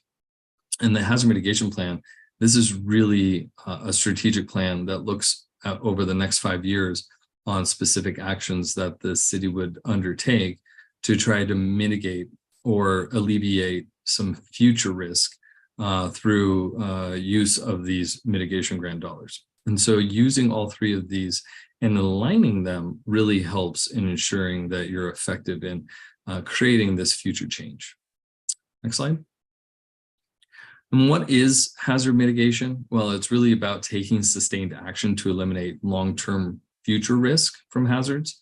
It's intended to make your community less vulnerable to natural hazards before a disaster strikes. And the whole process that we went through is designed to develop an actual plan that gives the city departments specific actions that they can undertake in reducing that risk. Next slide. And what it does, you know, in its fundamental attributes, it really helps you discuss what are the hazards within your community, what are the risks associated with those hazards. So we look at analyzing those risks. What does the city currently have as far as policies and projects to reduce risk, and then what can be added to that, and then what direction to take in implementing and monitoring this plan over that 5-year time frame. Next slide. So to do this, we embark on a process where we gather staff members from various departments, as well as outside agencies. San Benito County emergency management staff were critical in participating in the process, and really have conversations about the issues that those departments are dealing with, and the opportunities that you may be able to incorporate into this plan to leverage that potential grant funding. Next slide. And really, again, the main reason to prepare this plan, it's not only about reducing life and the loss of reducing injury and property damage, but it's really about making sure that the city is eligible for FEMA grant funding. And this is, again, mitigation funding. This is not connected to getting public assistance funds for recovery costs, which most cities are now dealing with and grappling with because of the recent storms. What these funding sources are is annually, the Building Resilient Infrastructure and Communities grant funding and the Flood Mitigation Assistance grant funding is earmarked in the annual budget created by Congress. And that funding then is divided up amongst all of the states and territories. And so it's highly competitive. In addition, every time a disaster declaration is signed by the president, the jurisdictions within the boundary of that declaration are eligible for what are called hazard mitigation grant program dollars. And these recent storms that California has been suffering from are now under a disaster declaration that was signed by President Biden just a few weeks ago. And so as a result, once all of the damage assessments have been tallied, there will be a line item in there for mitigation grant funding that any jurisdiction that has an approved hazard mitigation plan would be eligible to pursue and start tackling some of the issues that they've identified in their hazard mitigation planning process. Next slide. So the hazards that we looked at for Hollister included seismic hazards, drought, severe weather, human cause hazards, hazmat release, disease and pests, wildfire, flooding, aircraft, and geologic hazards. One thing to caution, though, is that when you look at that list of hazards, only those that are considered natural hazards are eligible for the FEMA grant funding. So anything associated with human caused hazards or hazardous materials release or aircraft incidents, those are the types of hazards that were important to the community because of unique conditions within Hollister, but they would not be eligible to pursue these FEMA grant dollars. However, other grants may the city may be eligible under different grant programs, and connecting it to the hazard mitigation plan may be one way to tell the story to the granting agency as to why it's important. Next slide. The process that was used to develop the plan, we started in March 2021 and worked internally with city staff and departments and the county. We then went through a process to do public review and stakeholder coordination. This was between April of 2021 and February of 2022. We did have a conversation with the General Plan Advisory Committee and provided them with some insight. And then the plan in February was then transmitted to San Benito County. This plan is part of the overall San Benito County multi-jurisdictional hazard mitigation plan. And so this we treated this plan as what they call an annex, but it is still the city's standalone plan and what you'll be using to guide decision making. In April of 2022 through October, it was reviewed by both Cal OES and FEMA. And in October, it was approved by FEMA, giving the city the option to now do their adoption, which is where we are today. Next slide. During this process, the city leveraged a lot of the work that's been done with the general plan and used a lot of the outreach resources that they had gathered with the general plan team. We did an online survey that had 42 participants. We did some online promotion through different social media. We again had that public meeting with the General Plan Advisory Committee, and the draft plan again was released in February, and there were no comments received that resulted in changes to the plan. Next slide. One of the things that we, as a standard practice, add to all of our plans, and we found this to be an issue for a lot of communities, is now that you have a plan, what do you do with it? And we've added in this implementation handbook. And our goal with this is that instead of carrying around a 150-page document with you all the time, this would be, around a 20 to 30-page document that you could carry with you that gives you the basic nuts and bolts of what you need to do from an implementation standpoint. So our intent here is to really make it easy for all city departments, city staff members to have something that is quickly at their fingertips when we're talking about projects, budgeting, and the like. Next slide. And with that, I'm happy to answer any questions you might have and clarify anything I may have overlooked. Sorry. Thank you for the presentation. Do we have questions from council? No, I don't have any. I think it's appropriate timing. I don't know how you were able to figure that out. What's the weather, people in charge of the weather and people in charge of our agenda, but I am totally for preparedness. I don't know if I always get these words like community. It's like all of us come in unity to do things. Prepare. I'm going to save this for later, but thank you. Yeah. Thank you. My only question, where does this document live? The implementation handbook? The implementation handbook is actually an appendix in the hazard mitigation plan. So right at the back, it's the last of the appendices. But the intent of on how it was designed was for somebody to easily pull it out and be able to carry that with them without having to carry around the entire plan. Let me rephrase the question. Is it on our website where it's accessible to the public, or if anyone's interested in understanding or reading, where would they be able to find it?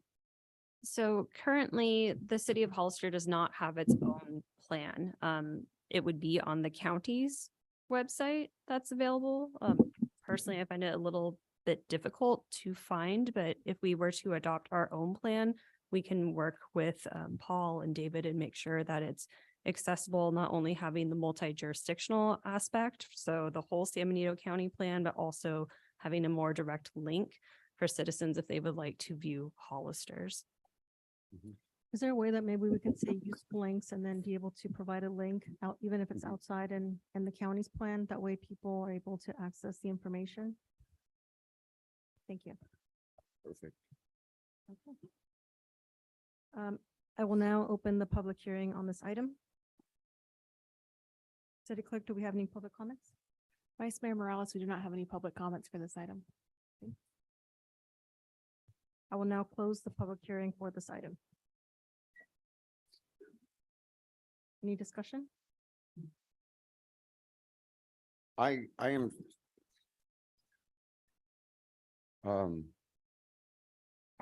like to hear more. I'd like for the city to come up with its own plan that will tie into the county's plan, that will tie into the state, which will tie into FEMA. Like I said, a lot of this I'm going to be talking about a little bit later on my G4, G2. You can never be over prepared. I'd rather be over prepared than under prepared. And when it's your family, whether it's an animal that's your family or a person, you know what? no one wants to see their loved ones hurting. And if we're not being prepared, we're gonna see a lot of that. And that's Hollister's, that's not Hollister. So I'd like to see Hollister come up with its own plan. I think we got the people and in place and stuff to coordinate, to tie into all these other sources. And I'm extremely happy that we're doing this I don't know if there's ever a small disaster, but because when it's affecting you, there's nothing worse in the world going on. But I think this is a good opportunity for us to tighten up and get better prepared. Thank you.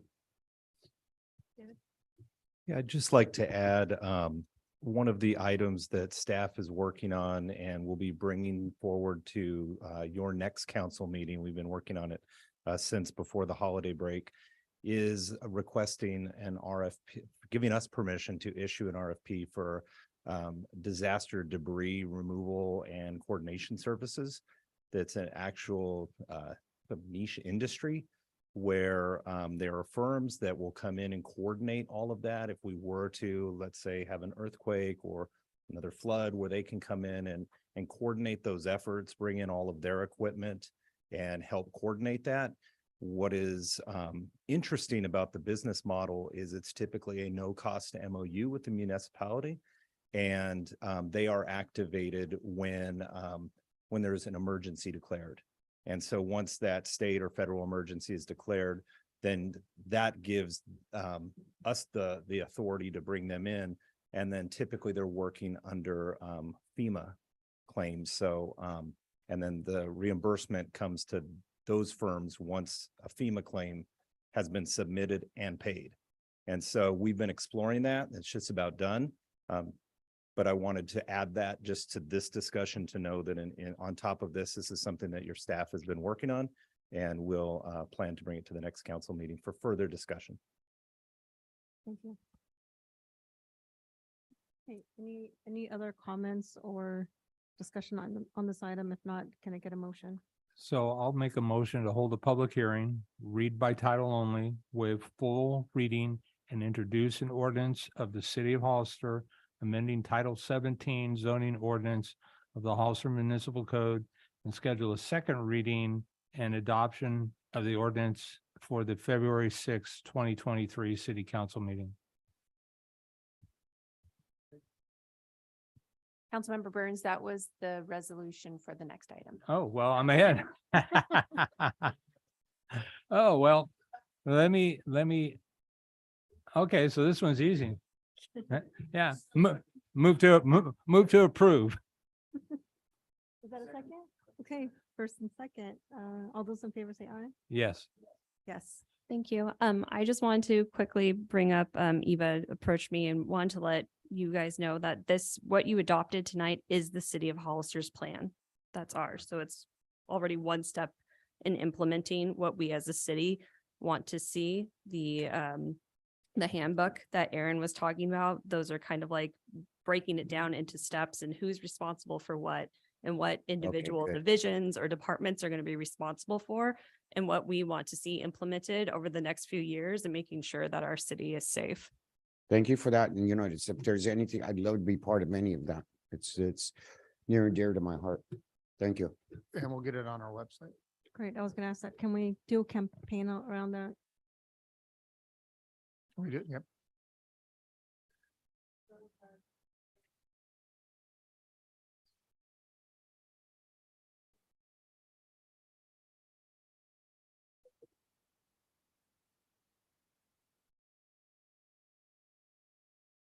Reports from city council members regarding committees in which they serve. No, we still have E2, Oh, which is the sorry. ordinance. I'm sorry, I apparently threw you off as well.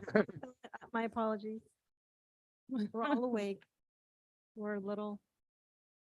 Welcome. Hello, good evening.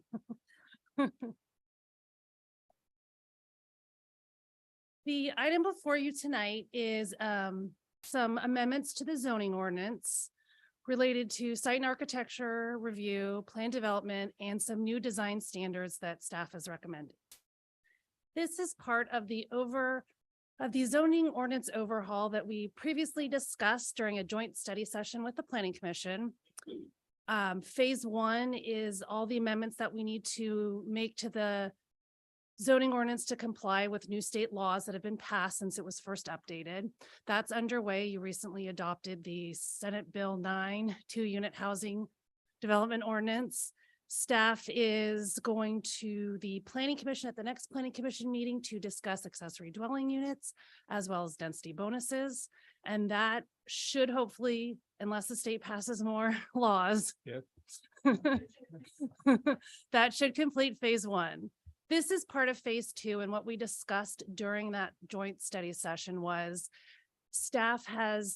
there is a number of issues with the site and architectural chapter in particular, and that's what staff uses a lot. That's the permit that most people are applying for when they're applying for something through us. And so we had identified that this was a priority for us over the rest of the zoning ordinance because we're having so many issues.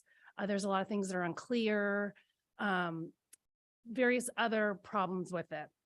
When we started phase 2, we noticed that we couldn't just do site and architectural review. We have to do the whole section that it lives in because everything built off one another. And there are also some inconsistencies throughout. And so that becomes a very big portion of work for us. And what we needed to do was split it into 2 pieces, kind of get some things going for us now that can help us out and help kind of guide development. And then we'll come back with study sessions with the Planning Commission discussing these changes. And then obviously we'd have public hearings on them, and that will take a little bit of time. Then phase 3 is the rest of the zoning ordinance. So this is obviously a much bigger plan where this is taking us quite a while to complete. For a little bit of background on this phase 2A that we're calling it, this was reviewed by the Planning Commission on November 17th, 2022 during a public hearing. During that public hearing, the Planning Commission requested that staff come up with a phasing plan for how to implement one of the changes that we're proposing. And so we did that. They were satisfied. And on December 15th, they adopted a resolution recommending that you approve the zoning ordinance amendments that we're going to discuss tonight. So one of the big changes that we're recommending is that we modify the site and architectural section of the zoning ordinance to now require site and architectural review for all single family developments over 3 or more dwellings. So it's SB 9 units, obviously, those are the 2 units, they'd be reviewed separately. Once you hit over 3, it would require site and architectural review. The way that the section is currently worded now, it excludes properties in the R1 zoning district from site and architectural review. But a interpretation was made long ago that as long as it was single family, we weren't going to review it. So even if you're in west of Fairview with a specific plan, we haven't required site and architectural review. We'd like to consistently make it so that all single family residential developments over 3 require site and architectural review. What this means currently is that if I am a developer and I have 500 single family dwelling units, Planning Commission looks at the tentative map. Nobody ever looks at design. So we are looking at setbacks potentially with that tentative map, depending. I'll go into a little bit more of that later, but we never look at design. The first time we see design is at building permit stage. So the developer comes in, applies for their master development plan. They're required to give us 4 different styles for their single family development. And that's all we can review. We cannot, it's ministerial, we can't review anything else. What we've noticed recently is that there are some developments that are coming in where they're calling them 4 different architectural styles, but they really aren't that different. The code doesn't give us any sort of restrictions. And again, it's ministerial, so we can't really work with them on it. There are some other areas in which maybe they don't meet portions of the zoning ordinance and staff is spending a lot of time. But again, they don't have a permit with us. So we're limited in what we can do. And all the time that we're spending is under their building permit, not under a planning review, where we can work with them a little bit more and where we would hopefully have some findings that we'd have to make and other things in the zoning ordinance to help us out when reviewing their design. What we are recommending as part of this is you can combine your site and architecture review with your tentative map if you wanted to. But if you already had a tentative map, you could then submit to planning when you're ready with your design. So, oh, sorry, for review by the director when you're ready. So tentative maps live for a very long time. And then once they're finalized, it could be many years down the road before a developer is actually ready to build. So they'd have time to think about their design if they wanted to, time to, you know, things change obviously as you go further down the road towards development. You know, maybe you wanted to change what you wanted to do. It gives you more time to think about it. Or if you are ready to go, you can combine everything all at once and then just go to planning commission.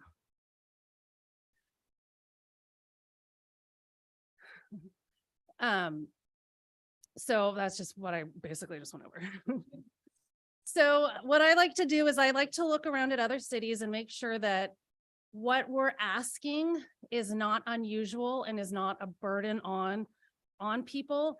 The table that you can see above, it's kind of goes over some of the jurisdictions in the area, and you can see that for the most part, except for one city, site review by either the director or the planning commission is required to look at the design of a single family residential development. So the one exception was Salinas. They require a site plan review through planning, but they don't do design review.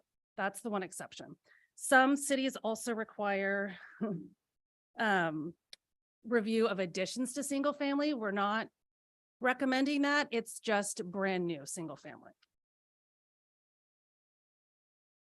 One of the other things that staff is recommending to be included right now within the site and architecture review is the list of findings. And this is a long list, so I won't read them all and waste your time. But what findings do is they give us the record for why we've approved a project. So oftentimes staff will go back 20, 30, 40 years later, and we read the resolution with the findings if we have a question on why we approved something, and the why is supposed to be in there. So I can easily tell someone says, oh, but you approved this 20 years ago. I can go back and look at it and say, well, we approved it for this reason. That's why we approved it. Or if we're reviewing something and, you know, we notice a project that was maybe built a few years ago, and we're like, well, why did we approve that one? The findings will give me a clue as to what we were doing, and I can then use it for this next development. It also just establishes really the legal reason for why we're approving the project that we're approving. These findings will go for all permits approved under site and architectural review. And so that would be a new building, let's say industrial building, commercial building, multifamily, everything that gets wrapped under that site and architectural review. We don't have findings right now in the code. So staff developed some basic ones that we've been using, but we'd like a list in the code that's comprehensive and that applicants can see ahead of time so they know what we're looking for. Someone who wants to design a project can look at it. They know what we're looking for. Really just makes it more clear for everyone, both for us, the planning commission, and then the architect, developer, whoever they are. They can go find it on their own. It'll be in the code, super easy to find. So with this change, we are recommending that the requirement be phased in. We know we have people in for building permit review right now. We'd like to let them continue to go forward in that process and not require the site and architectural review now. For anyone in this kind of interim phase before this becomes effective, we'd like them to be able to, if they're ready, they apply for their building permit, either their plot plan or their master development plan, and we'll let them go on in the process that they've already started. We're not going to tell them to stop. Now you have to get a different permit. So we'd like to phase it in to make it more, not so cumbersome on some people that are already further along in the process. And this was also a recommendation of the Planning Commission. They wanted it phased in to not make it a burden for anyone. So the big change would be in this section, which is talking about project review.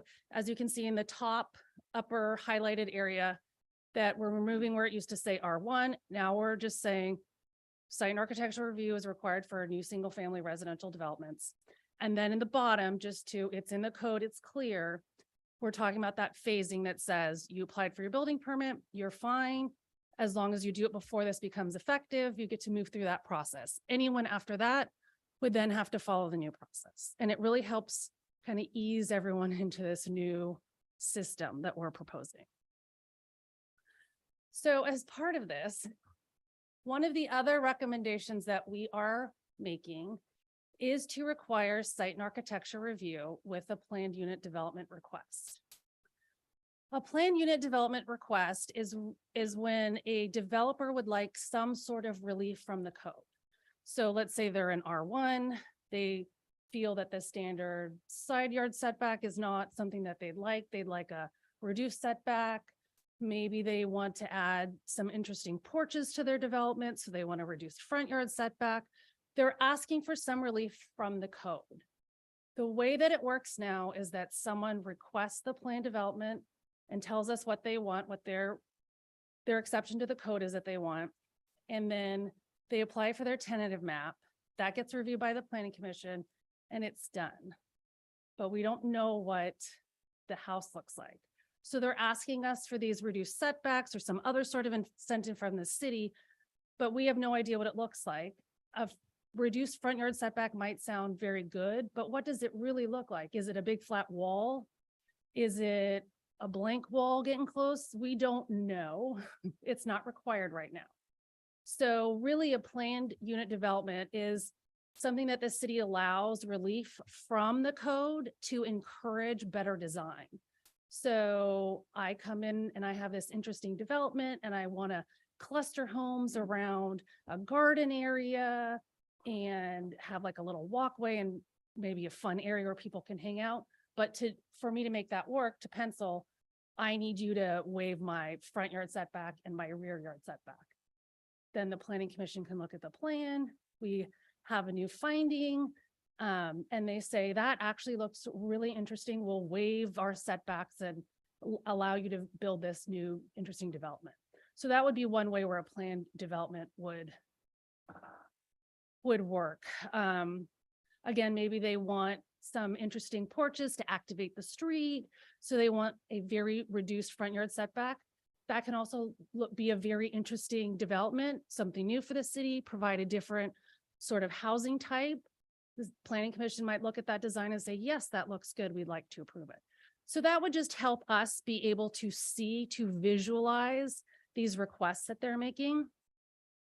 As minorly in this proposed amendment, the city attorney noticed some other minor changes that we should make just for clarity. And so those changes are incorporated in your attachment where you see some kind of lines edited out. So it's really for clarity, and it was at the request of the city attorney. The last one is a big one. Right now, the zoning ordinance, as we kind of briefly touched on when I was discussing site and architecture review, the zoning ordinance does not have any design guidelines, standards, et cetera, for, well, any development really. The state has passed two bills, Senate Bill 35 and Senate Bill 330, which now allows a city to only adopt objective design standards. In the past, there are some cities that had adopted subjective design standards. The state says we can't do that anymore. They have to be objective, which means I read a rule and the rule tells me I can do something and it's easy to follow. I don't get to use my judgment at all on whether or not you followed it. If I say you have to use 10 materials on your building, that is objective because you can use 10 materials on your building and I can't say, oh, wait, now I want 12. What we are noticing is a number of projects that are coming in that are not designed well. And because of SB 35 and SB 330, I can suggest that they change their design, but I can't enforce it, neither can the city, because there are no design standards that we've adopted. So for example, after I had written this ordinance, I opened up a set of plans for a multifamily development, and it is a white box. Literally a white box. That is what it looks like. There's no articulation, the roof is flat. There is not much going on with this building, but our code doesn't tell them that that's not okay.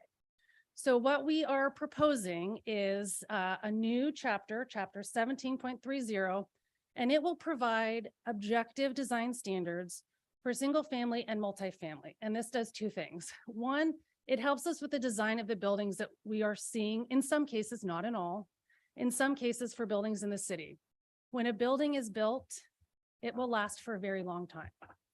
It doesn't matter if it's the most attractively designed building or not, it will be there for a very long time.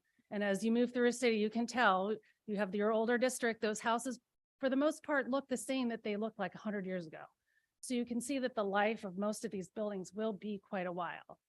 And we don't have anything to help us out. By having these design standards, they're in the code, anyone can clearly read them. It's there before you design your project. You are aware of it. It is mentioned in the code. It's easy to access. If I am a developer, I can read it. If I am an architect, I can read it. You know ahead of time what we're looking for, and it's really just to help staff out as well as the Planning Commission with some of these designs that we are seeing.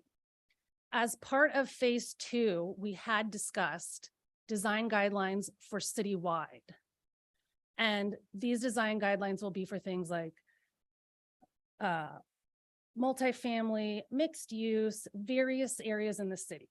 And this is one of the areas in which we identified that we did want design guidelines. In this case, we have done most of the work. So these guidelines are temporarily in the zoning ordinance until we can do that comprehensive design guidelines. They will then move into those comprehensive design guidelines where we get to add pictures and diagrams and other things to make it even more clear. But what we're asking for in this sort of interim time, because we have quite a number of project staff is working on right now. We're trying to get the general plan done. Those are our priorities at this point. And so we need something kind of interim to help us out, help the city out, and really also ease people into the fact that we will be having design guidelines.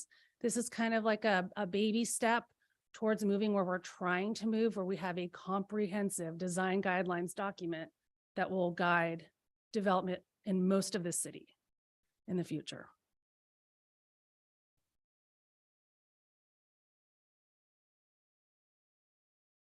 So in conclusion, staff is recommending these proposed modifications to promote better development in the city, design of single family and multifamily residential developments.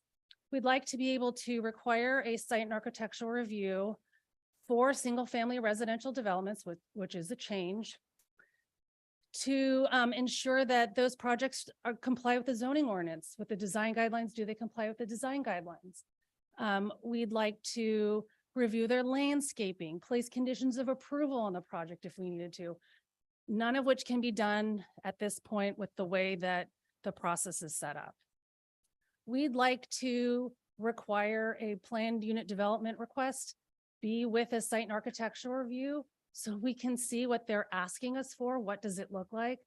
A drawing, a flat drawing on a piece of paper showing me some setbacks does not really show us what it looks like without seeing that design of the building.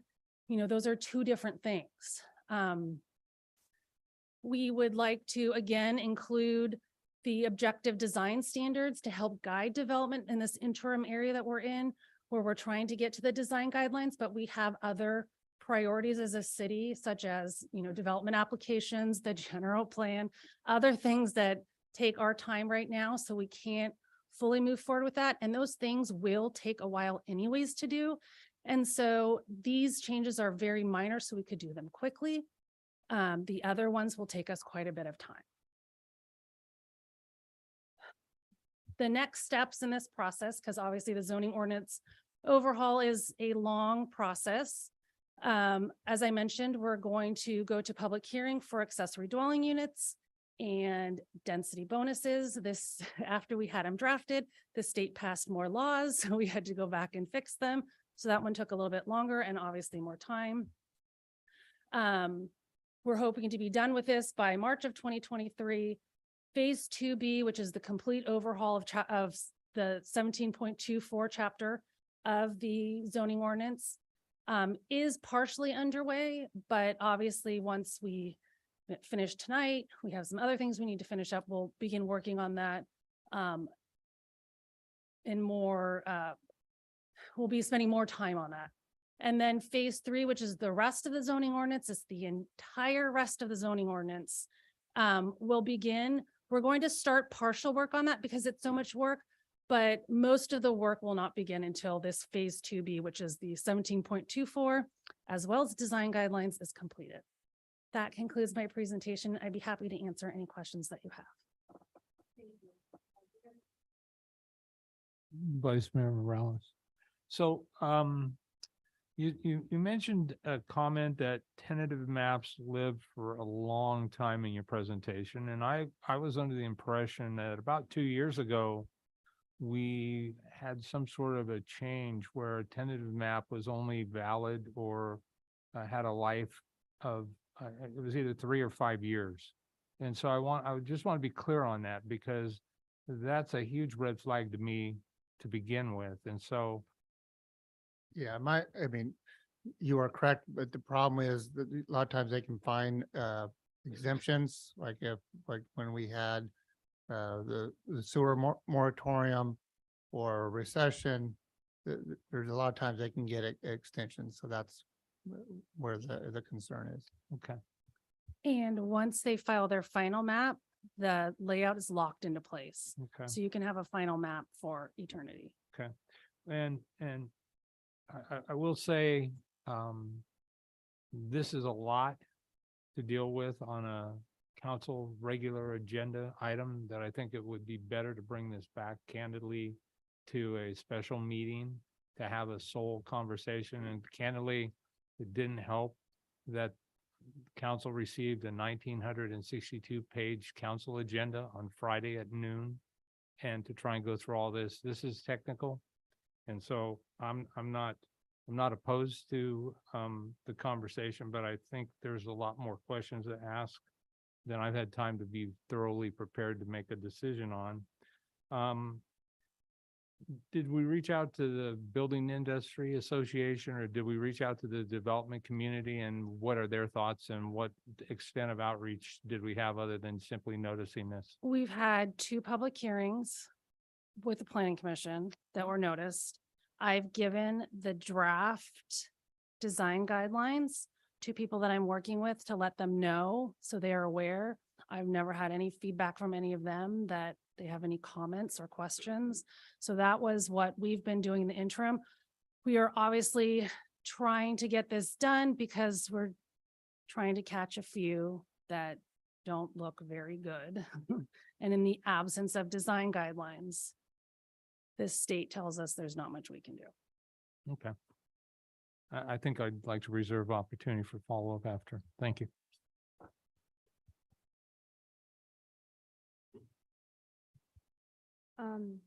I agree with Mr. Councilmember Burns. I think there's in other cities, like in Palo Alto, when they had, and I love the white box, as they had a very similar design in those areas, and those are now, I don't know when they were built, but now they're something of a, that's what people want. So I think with time, things change. When Senate bills are passed, it's more of reactionary policy. And there was a lot of thought put into that. So I would like a little bit more time to process as well. And I would like it to come back for a special meeting as well. Well, work on, do we withdraw it or? Well, there's also a public. Yeah, we should do public hearing first. Mhm.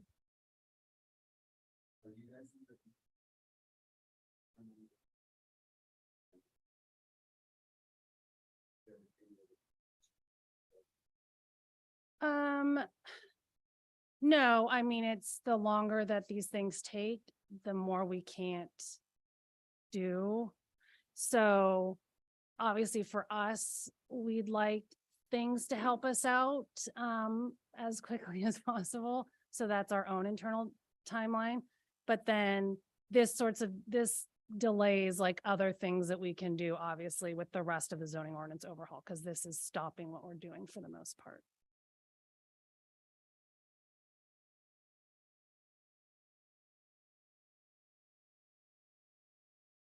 I will now open the public hearing on this item. City Clerk, do we have any public comments? Vice Mayor Morales, we have one public comment from Victor Gomez. Okay.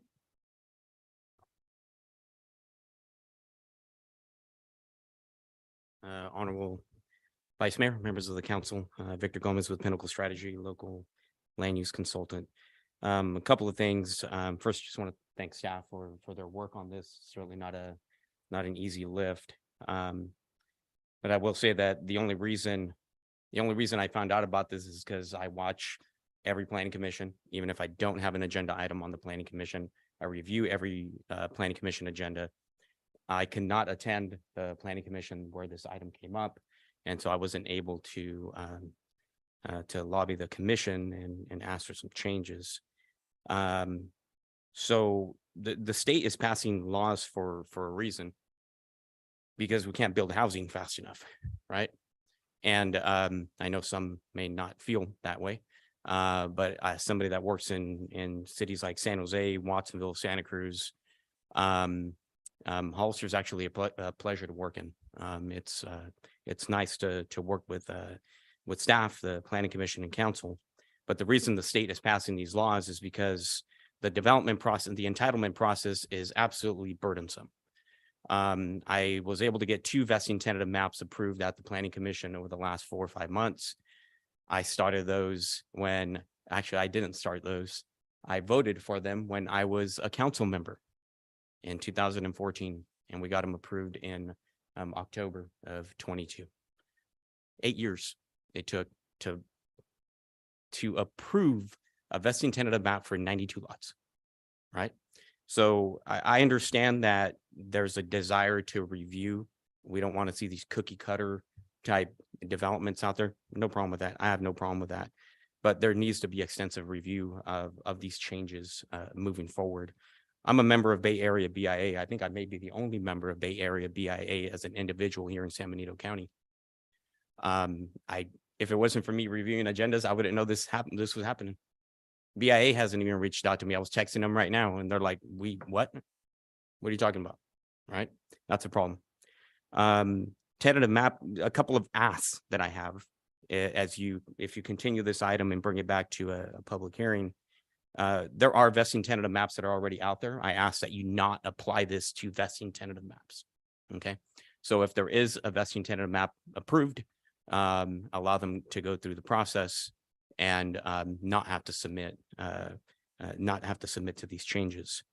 And I would also suggest that we make those changes at the planning commission level, because sometimes there are indifferences between the applicants and staff, and we'd like discretionary review by the planning commission for those proposed changes.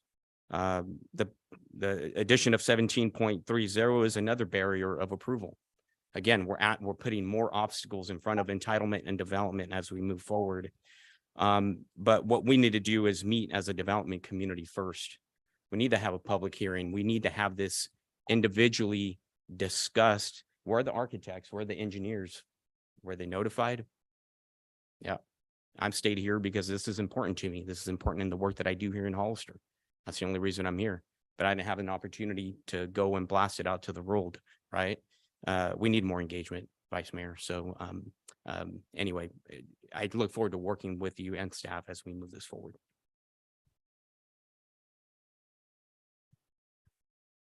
Vice Mayor Morales, there are no other public comments for this item. Yeah, and then to add, Vice Mayor, if you can remember that the staff was asking to have joint sessions with the planning commission and the council to discuss these items, but with everybody's different schedules, trying to herd the council and the commission at the same time was we just couldn't follow any dates. But that would be staff's recommendation is to still have those joint meetings. But if you want to just have a special meeting with the council, we can definitely move that forward also.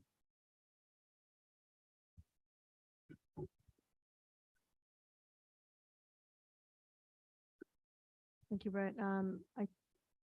There's three of us here, so Yeah. maybe, I'm not sure if you can communicate, but So I would like to see more representation from everybody, from the council, from developers, from engineers and everything. This is huge topic and it's a lot of spaghetti that I don't understand. But I do have trusted professionals here that I trust. So we need to have a special meeting. So what I would And I ask, don't like special meetings. yeah, that we withdraw this item and then we'll reach out to everybody and we'll try to get have it re-agendized in a future meeting, which sounds like either we'll have to do it on a Saturday or as a particular day during the week. I think that's fine. And I'm fine with the joint meeting with the planning commission as well. Okay. Mr. Burns? So, Mr. Miller, how do you propose to reach out to the development community? Because again, I think I've heard testimony this evening that there may have been an effort. I believe there was clearly an effort, but I don't know that the right target was achieved. Yeah, we can reach out to the BIA. We'll talk to the local engineers. And we'll get them out to those different people that submit plans to us. Okay. And I, as Vice Mayor suggested, I would like to have the planning commission attend that. Also not, I mean, I want to support the planning commission, mine specifically, but overall. And I want to support the planning and development department, but these are big things Yeah, and I think we understandable. just need more public engagement. So, Not a problem. thank you. with I will now close the public hearing for this item.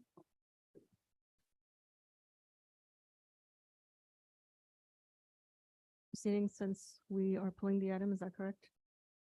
that. You are correct.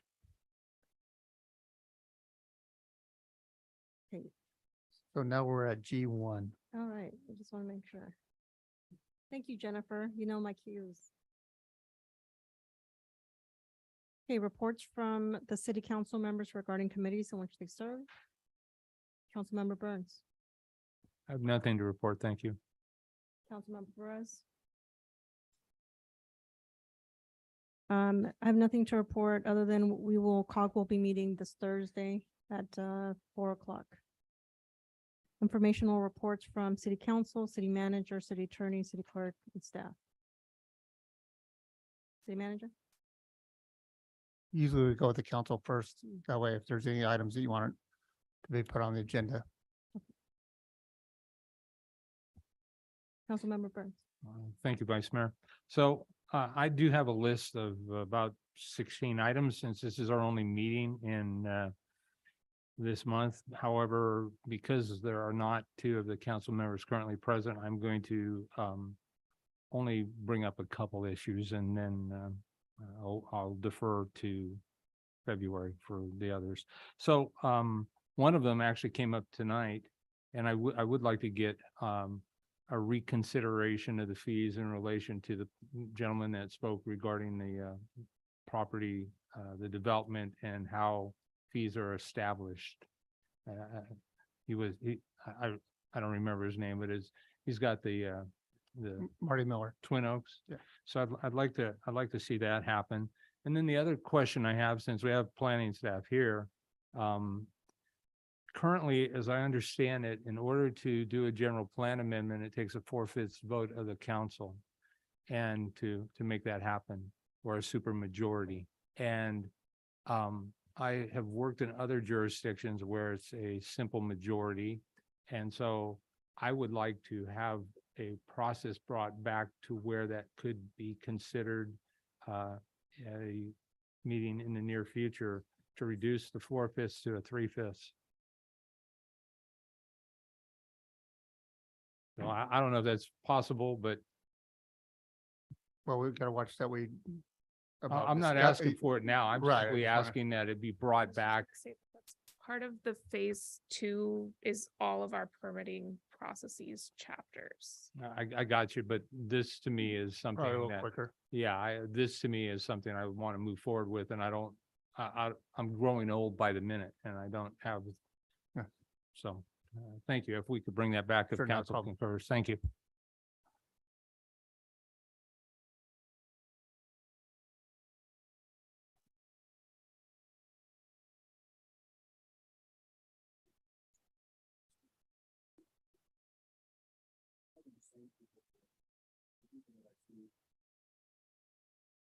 Hi. I just want to keep this simple.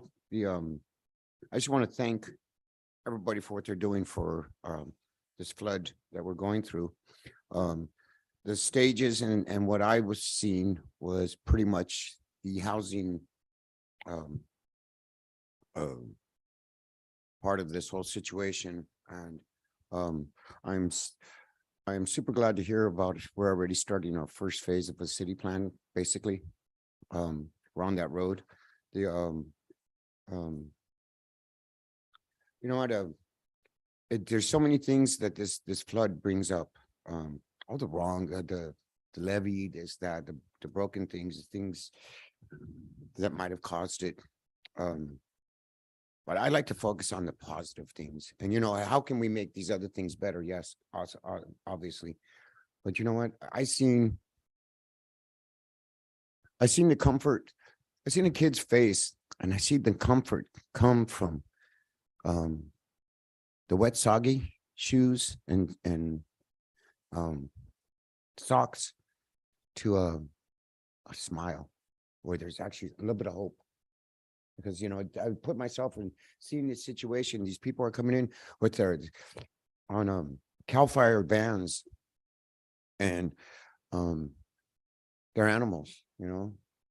I love my animals. And to see PD, you know, it's like in the beginning it wasn't very organized, to tell you the truth. We had a place and we had needs. And thank God that our police department, our animal control, they responded first and foremost because we needed a place to put the animals, because the people needed themselves to decompress and take care of their little ones. So we needed to take care of the animals first. And so when animal control showed up with all these cages, within 6 minutes, I was proud to be part of the city council. It's like, yeah, that's us. That's Hollister. That's how we do it. We see a need, we fill it right away. We don't wait till next week. You know, so anything that can happen with this emergency preparedness, anything we do in advance is a benefit. It helps that little boy get rid of that wet sock and shoes and get into something dry that much quicker if we have prepare. Basically, I hear prepare and it's like we're pairing up, because when it happens, we're going. That's prepare. And I saw a lot of that wasn't happening. And I know that the board of supervisors have done their stuff over there, but it's like, you know what, Dave, thank you so much.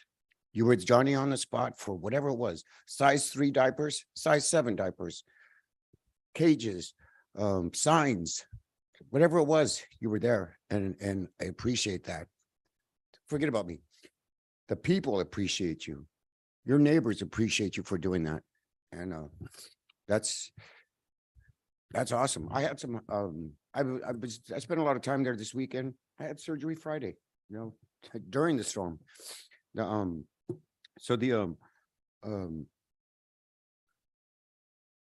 community standing up, you know, Maria, Red Cross, David, VFW, and you guys are some good cooks. I had the best ham hocks and beans 2 nights ago. There's so many other people that were there. It felt good that after things were able to be put in place, And these people were actually able to have a pillow on their cot at the end of the night, and they were dry and they had hope.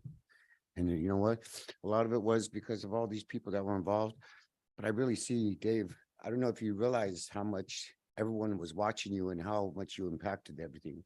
So I want to thank you for that. And really love to see us have our own plan that ties into all these other agencies for the benefit of our people and our animals. You know? Actually, at the end of that night, I kept 2 Rottweilers in my garage, you know, because people were just standing up to help out.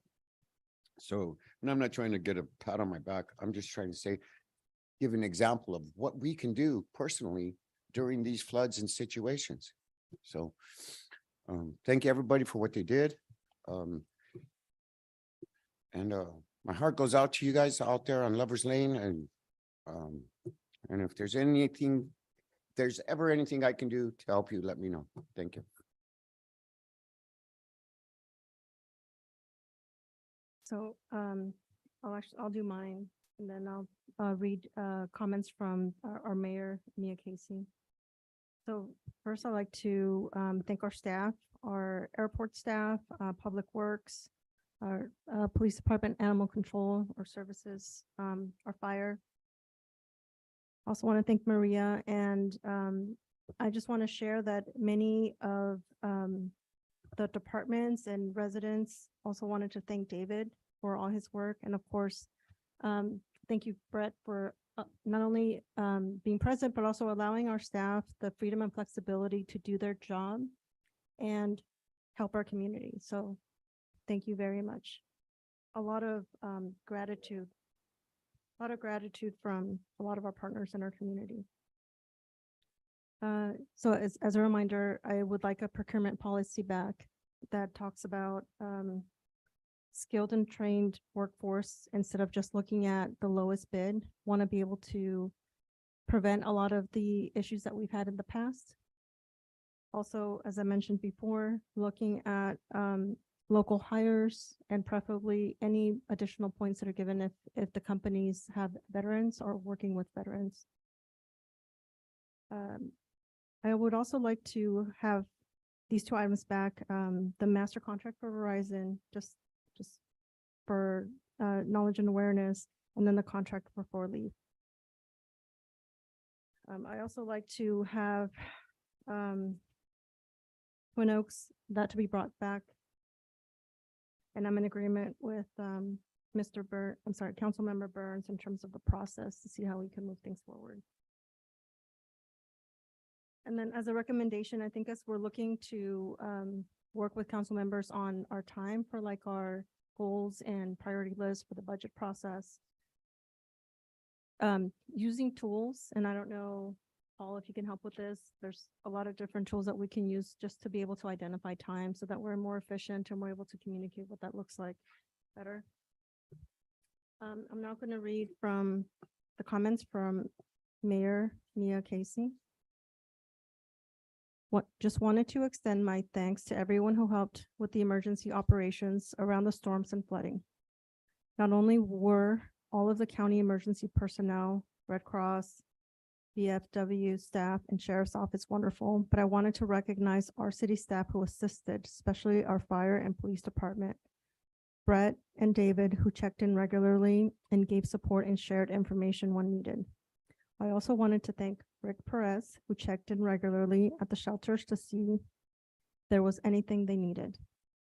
Mayor Mia attended a strategic planning meeting workshop at the high school last week. Topic was student engagement, and there was a great mix of instructors, staff, students, and board members. I enjoyed talking with the students and learning more about the ways the high school is trying to engage students in learning. Mia Casey had a meeting with our newly hired executive director from the Council of Governments, Vinu Abraham. She comes to us from Sacramento and is a wealth of knowledge. I'm looking forward to working with her. There's a community forum set up for Monday evening, January the 23rd, for the hospital staff and board, who will be giving a presentation on the latest developments in the hospital fiscal crisis and also doing a question and answer session. Mia Casey will be part of that meeting, assisting as a moderator with the question and answer.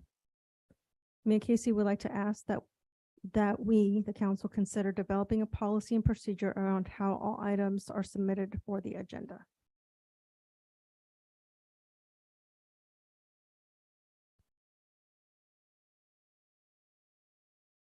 City Manager Miller? Yes, so on the request from our city attorneys, that they've asked that I get a verbal consensus from council about putting items on the agenda. So Councilmember Burns, you've already brought up the fees on the sewer and 4/5 to 3/5 vote on the pre-annexation. Vice Mayor, you also stated that you would like to see those two items. And Councilman Perez, would you like to? Okay. For procurement policy, I can ask the council, but one of the requests to Casey, our new administrative services director, I said, had requested that he update our policies. So that will be one of the policies to be updated. But if you wanted consensus on that, we can do that too. It's up to council that if you want that brought forward. But so I've already gave him the direction, so it's up to if you wanted it more official or not. I mean, I gave it to him when he first started, that's the request, but we can work on it being within 30 days, okay? 30 days, okay, Council? Oh, yeah, sorry. Casey, come on up.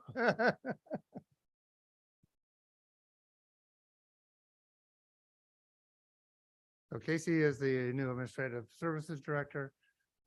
You approved his contract, I believe, at the last council meeting. So, but yes.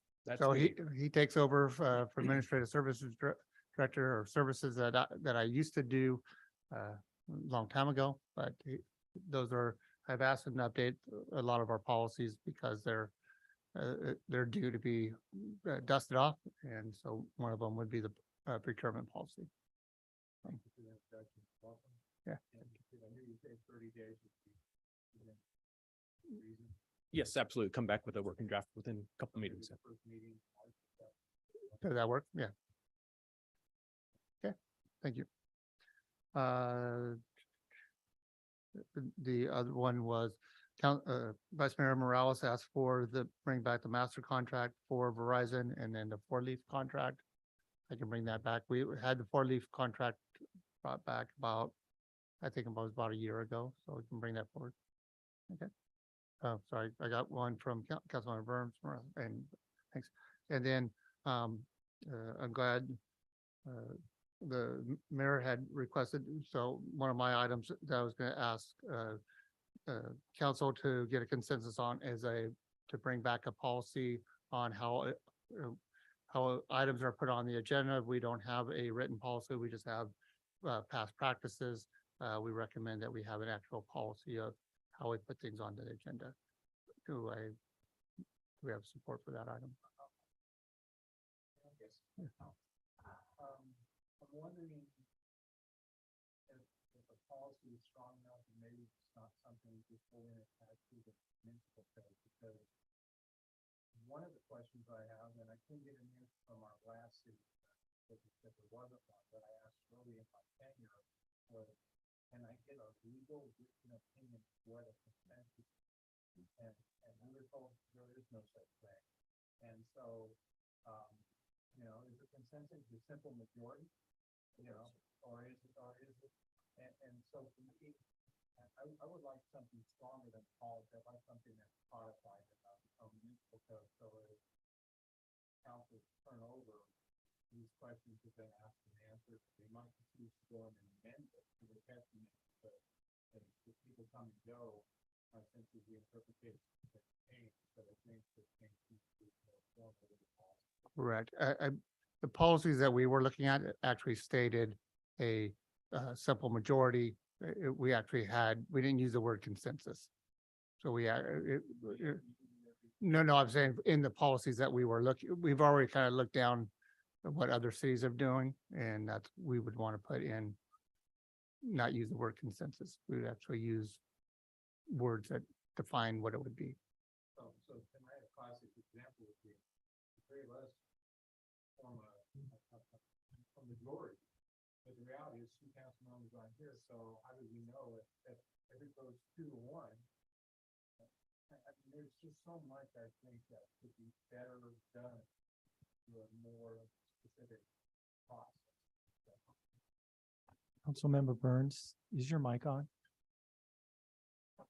It is now. Could you repeat everything you just? I will tell you, it sounded like it was on to me because everybody was right next to me. Thanks, Paul, for once again pointing out some of my flaws. I appreciate that. Your budget's coming.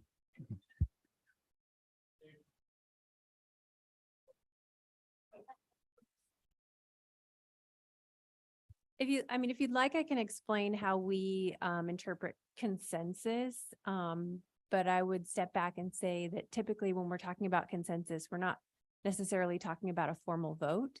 So there are items, when you're adopting a resolution, a general plan amendment, or certain items that require a formal vote that have statutory majority votes. So for instance, a resolution requires 3 affirmative votes. The city's municipal code, when there's a general plan amendment initiation, it requires 4 affirmative votes. When we're talking about consensus, it's usually those more informal situations like your council comments. And in those cases, we interpret consensus to be the majority of the council members present.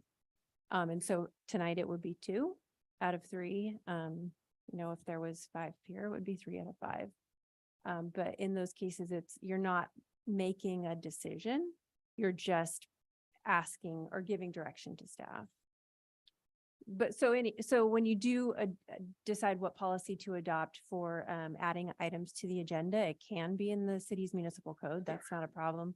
And you can decide what you want that to say and how you want it to read. I appreciate that. I think a rework would be in order. I mean, I've been doing a lot of time in the Hollister Municipal Code.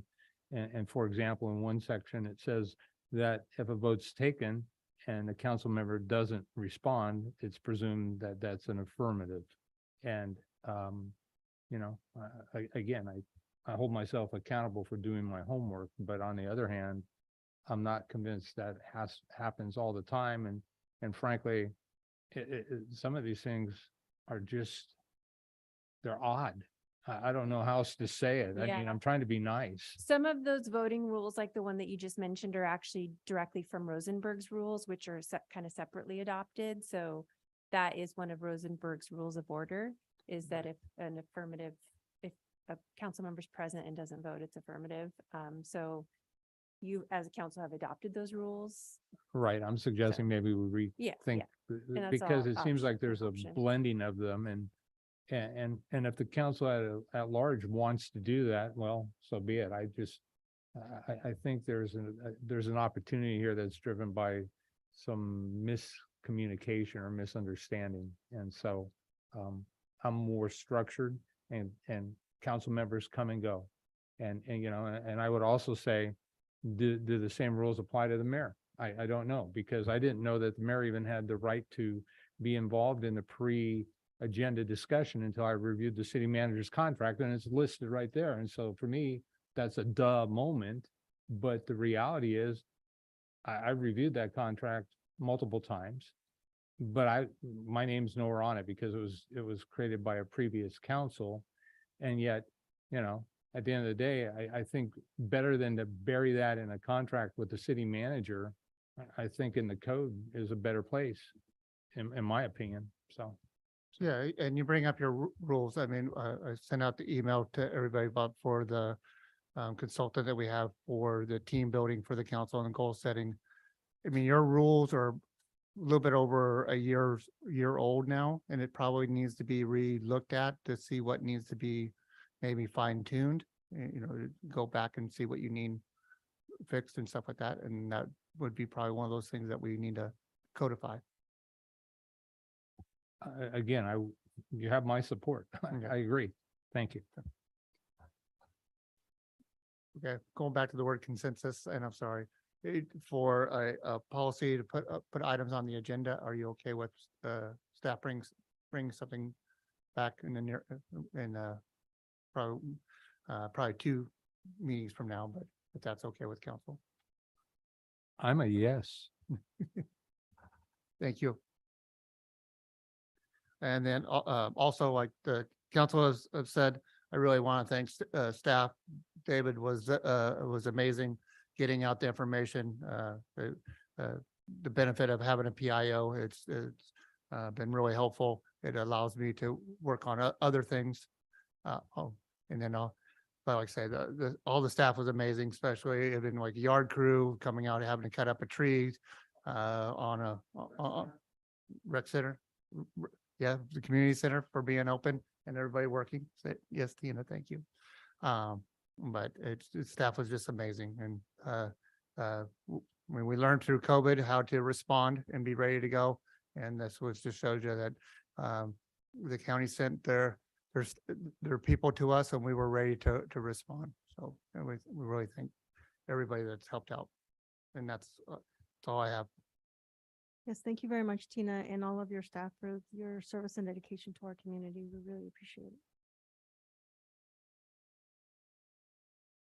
Mayor or Vice Mayor Morales and City Council, I do have a bit of an update related to the Hazel Hawkins, Hazel Hawkins Hospital.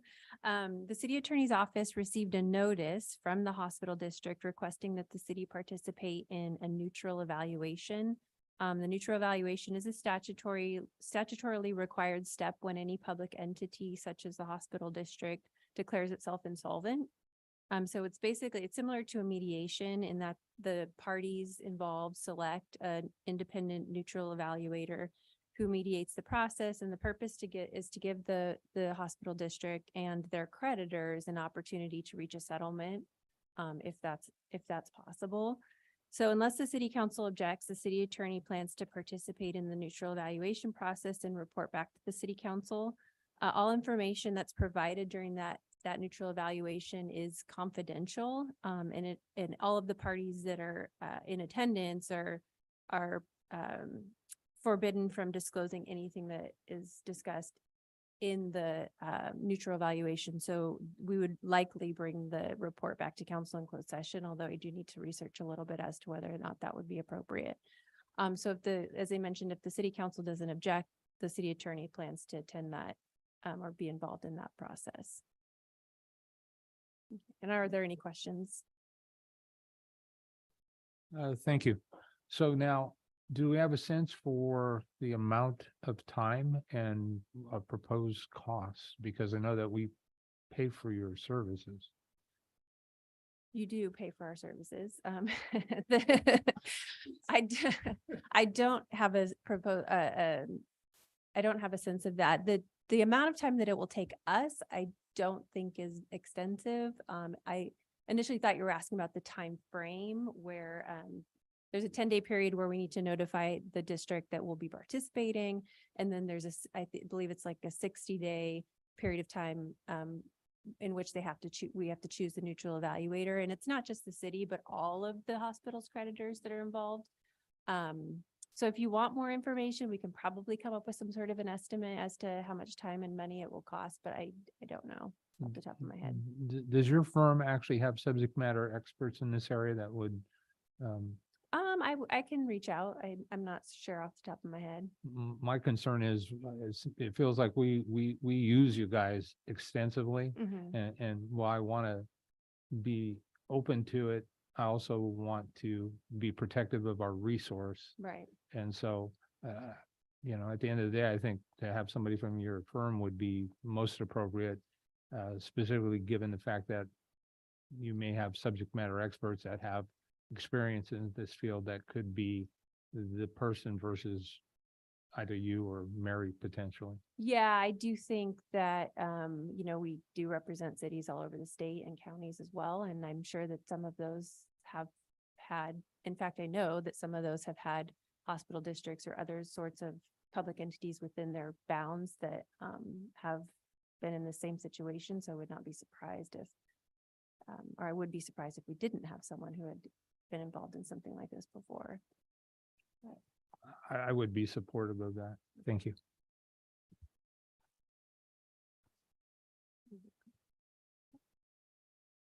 Then, City- Vice Mayor, then, last thing we have is sorry. Oh, City Go clerk, to yes. city clerk and then the police chief. No reports. Chief? I just wanted to advise the council that earlier today we had a swearing in ceremony at the police department. We hired our second code enforcement officer, Christopher Dorn. He's worked for the county at juvenile hall for I think almost 20 years, and he's coming to us. So we're really excited about him starting, and he's starting his training, and hopefully see him soon on the street. Thank you. I don't know, I've been kind of out of it this weekend. So I don't know if we were invited to those swearing in ceremonies, whether it's fire or police. I personally would love to attend any of those meetings. So if you invite me, unless it's a Raider game, no, just kidding. No? Oh, yeah, we don't have to worry about that one. I'd love to attend those meetings too. Yeah, thank you. We would rather have you attend a more winning team.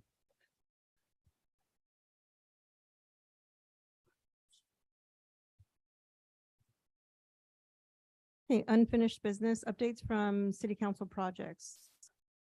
This is where the members of the council may comment on previous requests made to staff members. Mr. Burns, Councilmember Burns, I have no comments. Thank you. Councilmember Perez. New business, no items, miscellaneous, no items. Hollister Successor Housing Agency, no items, adjournment. Do I have a motion to adjourn the meeting? So moved. Is there a second? Yes. It only takes 2 votes, I learned tonight, so. Do you got a consensus on that? All those in favor say aye. Aye. Aye. Aye. Okay. Thank you all. Have a wonderful night. Be safe.